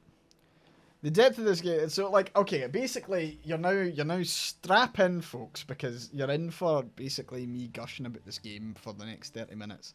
Because it's like, you've seen it in the background as I've been interviewing speakers, which are way more important than the game, right? But like, this game is really quite incredible because it starts off quite difficult. And like everything you've seen me like smash rocks together and shit like that. That's stuff that you kind of like have to learn and discover because there's not much in the way of like a tutorial. And I feel like there's that the kind of like, they call it like Ludo narrative, I think, where it's like I think this is the correct term. I'm probably using this term completely wrong now, but there's like the Ludo narrative of like your journey with the game reflects the game kind of itself. Obviously Ludo narrative is more about like what actually happens with you while playing the game, but there's like a specific bit in this where you realise that like you kind of evolve your ability to play the game the same way that the monkeys evolve at the same time. I'm gonna call them monkeys because I know they're apes, but it annoys people. But like the whole thing around this, I mean, like, look at all this stuff. It kind of makes you like individually think it's a much better skill tree than anything in like any other game.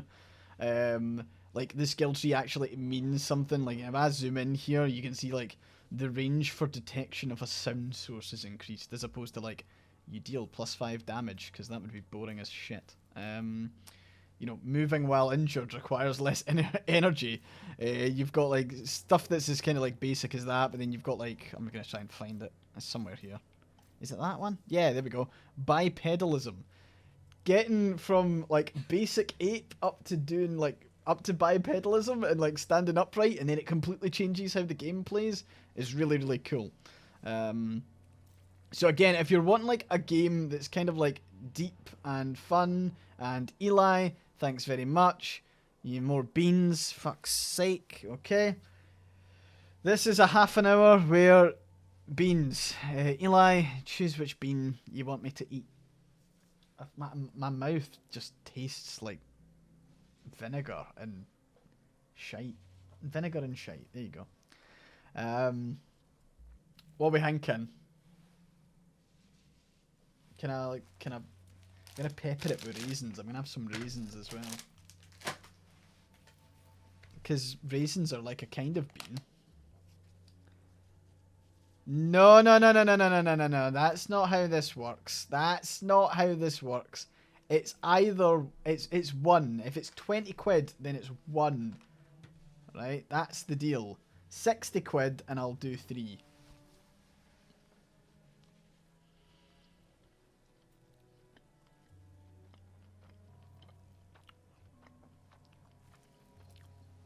Galop were in right at the start, but there might be an opportunity. If anyone from Galop wants to jump on just now, they're more than welcome to.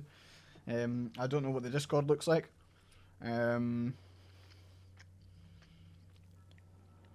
But yeah, if there's anyone who would like to, they're more than welcome to. Because I think Galop will be able to give a better roundup than my sleep-deprived ass. Right. Eli, did you choose one flavour, then another earthworm? You did. Shit. Why do you hate me so much? Okay. Sorry. There you go. That's what earthworms That's what earthworm condensed into a jelly bean looks like. Oh, that's just so fucking bogging. It's horrible. It's absolutely disgusting. It's like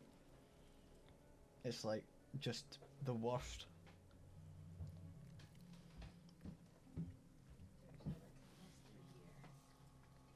It's not happening. Are you gonna hand me a cat? Do you want the cat? Go on. He'll jump off immediately and he'll probably fall into the bucket. Which I don't think I'll need. Oh no, my boy! No.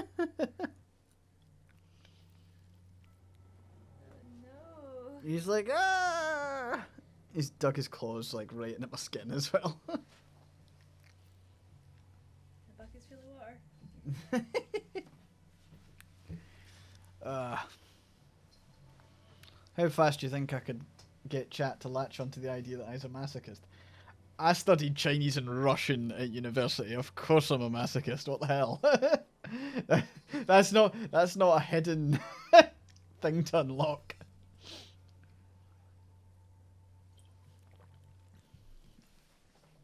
Ugh. Right, anyway, I'm going to continue gushing about this game.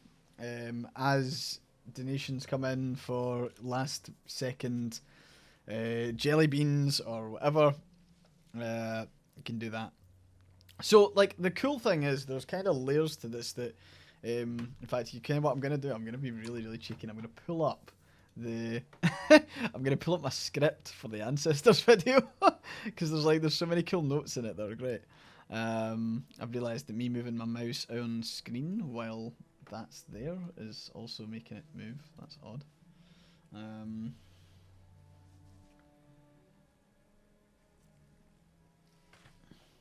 One sec.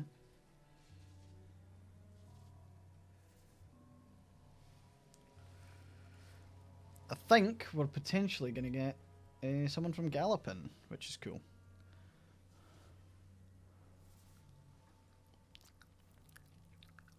Yeah, I can speak Chinese. Morning. Morning, Lenny. How you doing? Morning. Ooh, sorry, I'm watching you and forgot to turn off the sound at my end. Hello. No worries at all. How are you doing? Sorry I look so different from when you started. You look great. You look Thank great. you. I'm trying my sorry best. about how many beans you're having to eat. Oh, it's the chat are just awful. What they like. How are you feeling? How was your night? Yeah, it was really good. It's been a great laugh. All the speakers have been fantastic. All of the organisers have been fantastic, and chat has been fantastic as well. So these things are always great fun, regardless of how I feel by the end of it. Well, you've done amazing. I can see how brilliantly you've done, and thank you so much for everything that you've been doing for us over the last 24 hours. I watched it for like 3 hours yesterday after we chatted. Yep. And it was really, really lovely. I mean, so many of the conversations that we've had with kind of all the guest speakers that have come on have really like touched on a lot of the stuff that you touched on when we had our first chat. Like, particularly being able to bring up like the history of Galop and its kind of foundations in like activism and how, you know, that's grown into this kind of broad support that touches many different areas and, you know, moving into, I think you said it was going to be 4 call lines for next year. That's right. So, yeah, it's been something that's kind of came up repeatedly, and Hex is saying in chat, it's such an important cause. I'm happy to help suffering. My suffering's the cherry on top. Which, yeah, I think that's the attitude of the kind of great community that we've got to watch the streams as well. Well, you've clearly done it with great dignity and aplomb. So well done there. No, thanks very much. Maybe for anyone who maybe wants to chuck in a last kind of donation in the last 20 minutes or so, Lenny, could you maybe like recap just a wee bit about what Galop do for folk who have maybe just joined the stream or anything like that? Oh yeah, absolutely, not a problem. Thanks. So for anyone who heard me listen to this about 23 hours ago, please feel free to like twiddle your thumbs or something while I do that. So we are the LGBT plus anti-abuse charity. So we work with thousands of LGBT plus people every year who've experienced abuse and violence. We do that across lots of kinds of abuse and violence, so domestic abuse, sexual violence, hate crime, conversion practices, forced marriage, sort of a really wide range of things that our community goes through and needs support in. We run 3 national helplines at the moment. We're adding a 4th one in February next year. And we also do sort of one-on-one intensive support with people who need it. And we provide counselling and therapeutic support as well. And we also, we take all of our experience from what we see our community going through on the front line, and we try and influence for legislative change, for political change, and for better protections and support for LGBT plus people who are experiencing abuse and violence in the UK. So that's us, and this support has been absolutely incredible. I was listening to one of your speakers yesterday talk about how it can feel like these donations don't really do anything, but they genuinely do. I think, was that Shark yesterday? I feel like it was. And honestly, like the amount of money that you've raised, that'll keep one of our helplines going for a month. Do you know what I mean? Like it's really incredible what you've done tonight and yesterday. So I just want to congratulate you and thank you and your community and everybody who's on the chat and everyone who's donated for the amazing support that you've given us over the last day. It's been really, really heartening to see. No, thanks very much, Lenny, and I hope that obviously now you've got your kind of Tiltify and everything up, then you'll be able to reach out to other streamers who will do something similar, and keep the ball rolling. Obviously, I'd be happy to do it again as well, but like there's a plethora of like the kind of content creator, Twitch streamer, kind of community that will do loads and loads of work and stuff like that for you. So you could argue that this is maybe just the start. You might be able to do similar events like this with other streamers and creators as well. Thanks, we will definitely take your advice on that. And it's just been really wonderful seeing your community come together and listening to the chats yesterday and seeing the chats this morning. It's just such a wonderful space that you've got here. No, it's been great. A couple of things in chat. One from Jackie saying, "Do Galop have any opportunities for volunteering?" Yeah, we will do. So we are do a cycle of recruiting for volunteers to help with our helplines. The next one is going to be opening in the new year, so probably around sort of March time. So keep an eye out on that. We do take volunteers from all over the country, so it doesn't matter where you are. If you see that coming up, do apply for it. And there are a couple of other roles that come up from time to time. So working with our policy team, working with our fundraising and comms team. So there are bits and pieces. So keep an eye out on our website or on our social media, and you'll see when the opportunities come up. And please do get in touch. Brilliant. And another one from Harley just saying, "Honestly, thank you to all the Galop team. You guys saved my life, and I'm so grateful to see all..." It's just disappeared. One second. Grateful to see all the support and awareness raised. I really can't say thank you enough. So. Thanks, Harley. It's always really great to hear from people that we've been in touch with, and I'm really glad we were able to help you. Who wants to add £3.09 to end on 69.69? Yeah, thanks. If that is not Twitch, then I don't know what is. But no, I'm looking forward. I'm gonna absolutely crash the moment this ends. I bet you are. And I'll probably sleep until, I don't know, maybe I might give myself a good 5 hours in bed and then I'll be back up. Oh mate, did you say you've been up since 7 a.m. yesterday by accident? Yeah. So like I was supposed to lie in, and then I woke up and I just could not get back to sleep.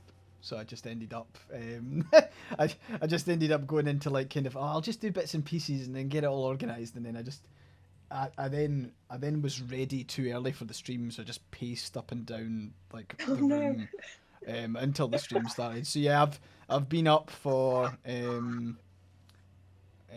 26 28 hours at this point, so I'm Okay. feeling it. Well, you've only Feeling got 15 minutes left to go. Exactly, so it's not going to be too bad. It's, you know, after that, it's like pretty much diving, and like I said, I've been saying in chat, my bed's actually like 5 meters away. It's just out and then into the next room and then bed. So like that's basically what I'm gonna do. I'm just gonna dive right in there, and hopefully no one like tries to phone me or anything like that. Are you going to be wearing the outfit and keeping the writing on your face is the important question. No, I am not. There's wet wipes prepared, and this is definitely not being worn outside of the charity stream. Excellent.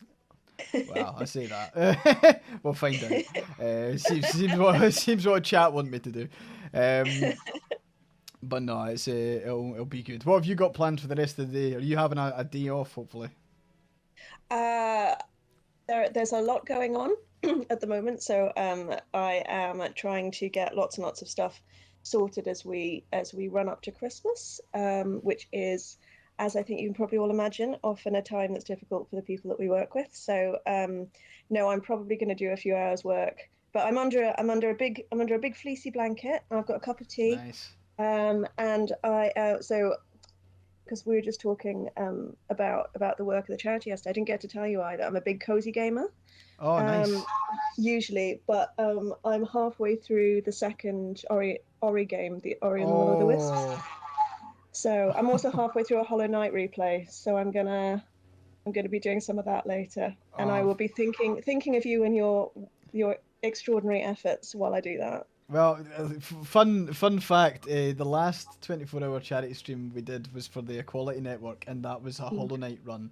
We did 112% Hollow Knight, and it was chaos. it was like a similar format to this. Great speakers, great great chat. It was fantastic, and Hollow Knight in particular is just an amazing game. Like, I'm a big fan of the Metroidvanias.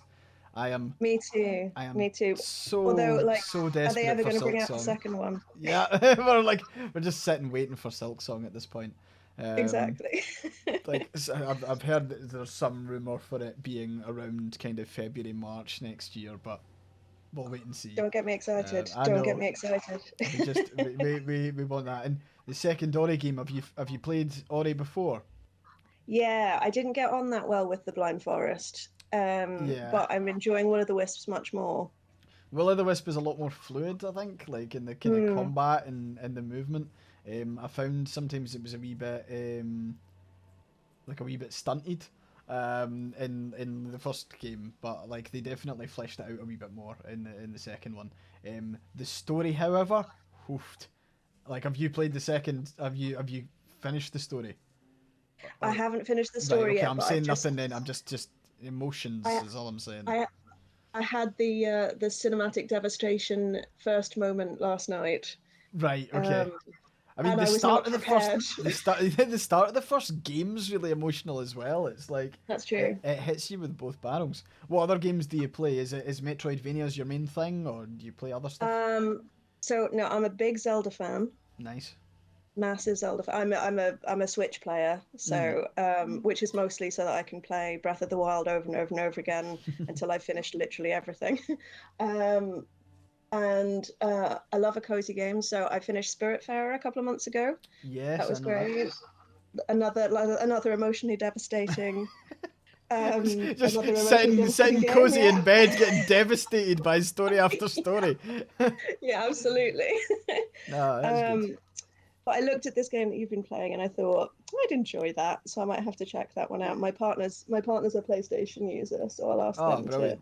Well, if I can negotiate some space. It's something that I particularly enjoy. I love this game. I think it's like it just tried to do something quite new when I think a lot of like AAA kind of experiences at the moment are like, but not at the moment. Maybe back when this was coming out, like a lot of them were very samey. And I felt like this one just completely charted its own path. One of the things I like the most about it is that there's no map.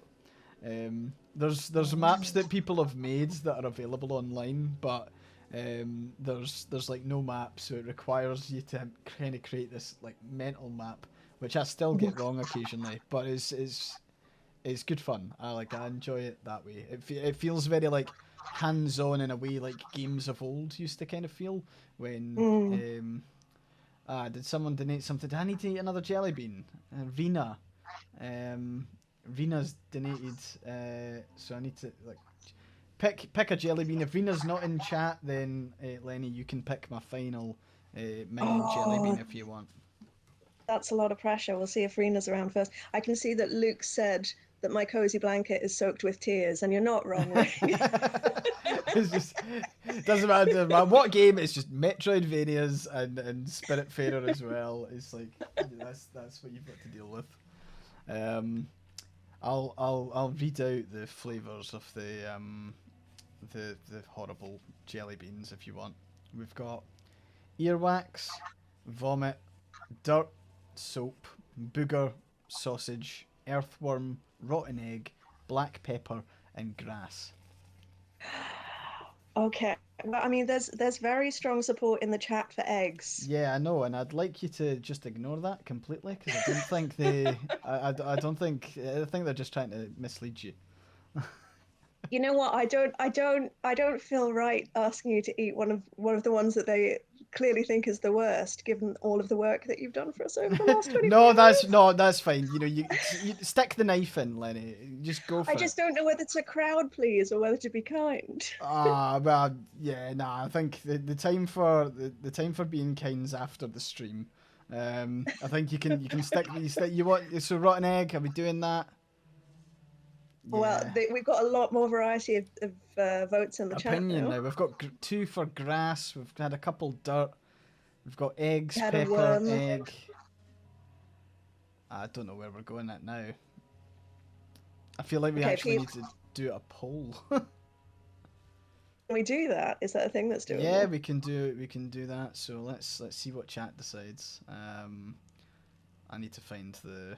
In fact, can a mod do it? Is that better? Karen's offering £100 if you do a handful of all of them.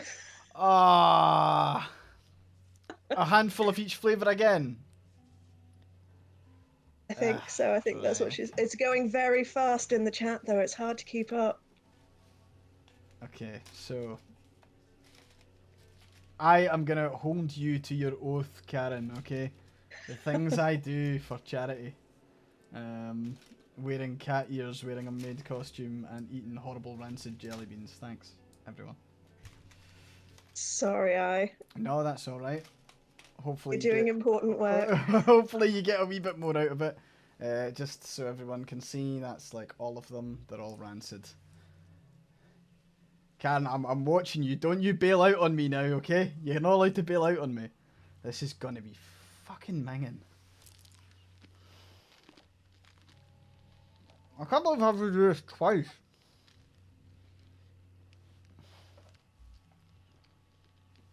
That is... Oh my god.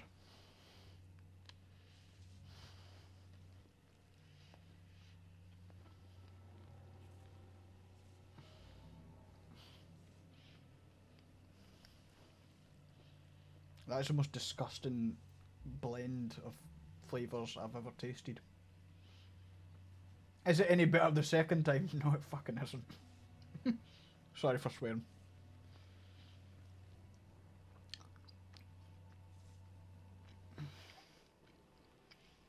Oh, that's just...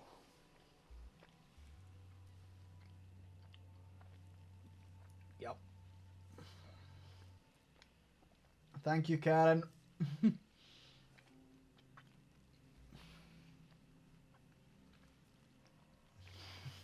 Frank. It's so chewy. Why does it become like chewing gum? It's horrible.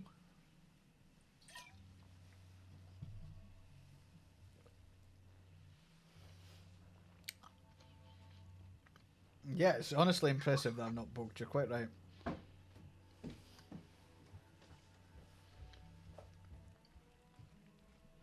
Thanks, Dylan. That's what I want you to think about at the moment. As I struggle to even swallow the fucking stuff.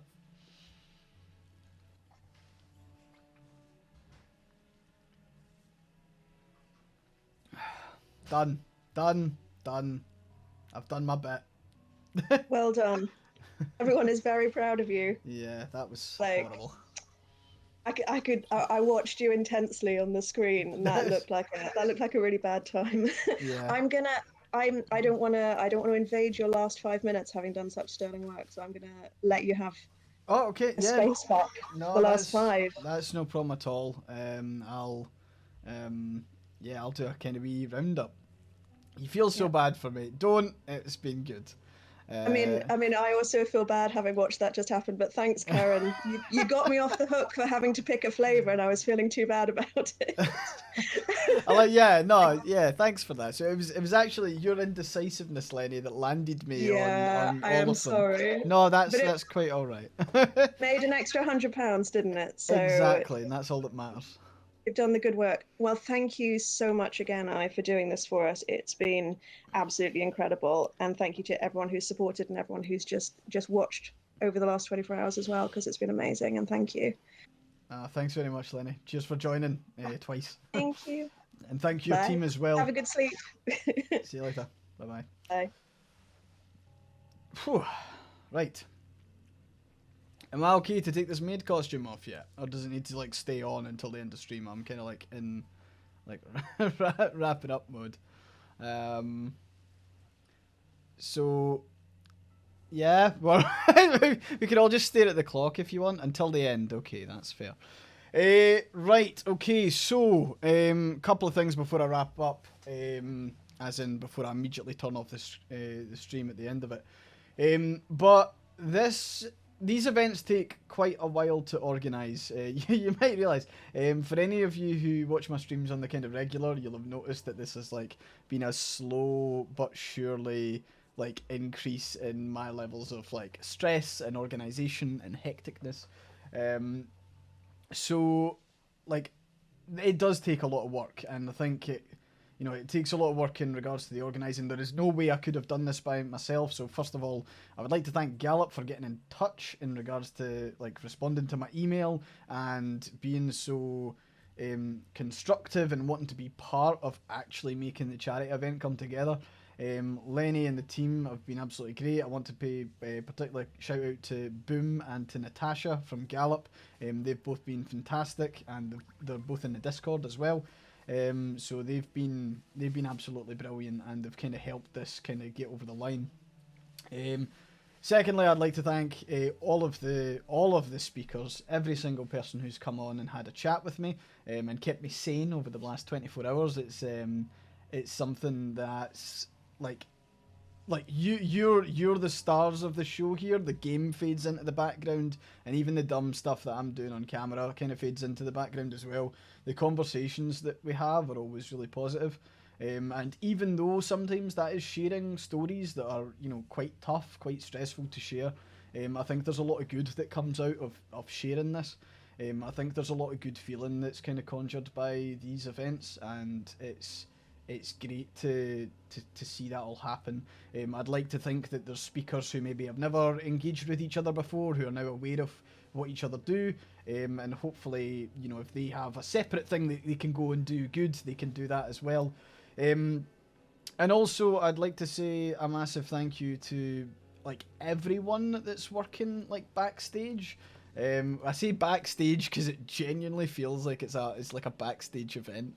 It is incredibly hectic when it comes to like, obviously I'm streaming and I can't do any of the social media stuff. I can't coordinate with any of the speakers, and that takes a lot of time and effort, and it needs people kind of round the clock as well. So there's lots of people who are giving up their time, like me, to be essentially in the background. I know that lots of them come on to speak, but at the same time, like, there's tons of support there. So I'd like to pay a particular shout out to Arascala, Mothman, Keith, Harley, Lego, Shark, and Tundra for their organisational skills. And I would also like to say who is the real queen, the true queen, my partner Jessica, who has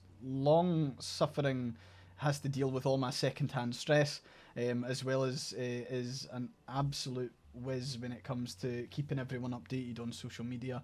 Like, a lot of the positive like feel and generation and visibility of the charity stream is really all down to like Jessica being really quick on the social media stuff and listening to the stream and also putting together what I spoke about with each speaker. So Jessica's absolutely amazing, and couldn't ask for a better partner. And she's just the best. So with that being said, the list shucks. I pour my heart out and I get shucks in chat. That's the sort of stuff I deal with. Last but not least, as we're in the 23rd hour, 59 minutes, 37 seconds, a massive thank you to absolutely everyone who has donated and who has watched the stream and who's kept the chat going and who's asked questions and has made fun of me and has bullied me and who's abused me and who's forced me to eat shit jelly beans, jelly beans, all of that. Thank you very much. But that is us now done. No, stop counting. No, it's not continuing. It's done. We're done. So yeah, thank you everyone for that. It's been one hell of a fucking time. I'm off to bed. Catch you in a bit. Ping me a message if you need anything. And good night, bye. See you later, folks.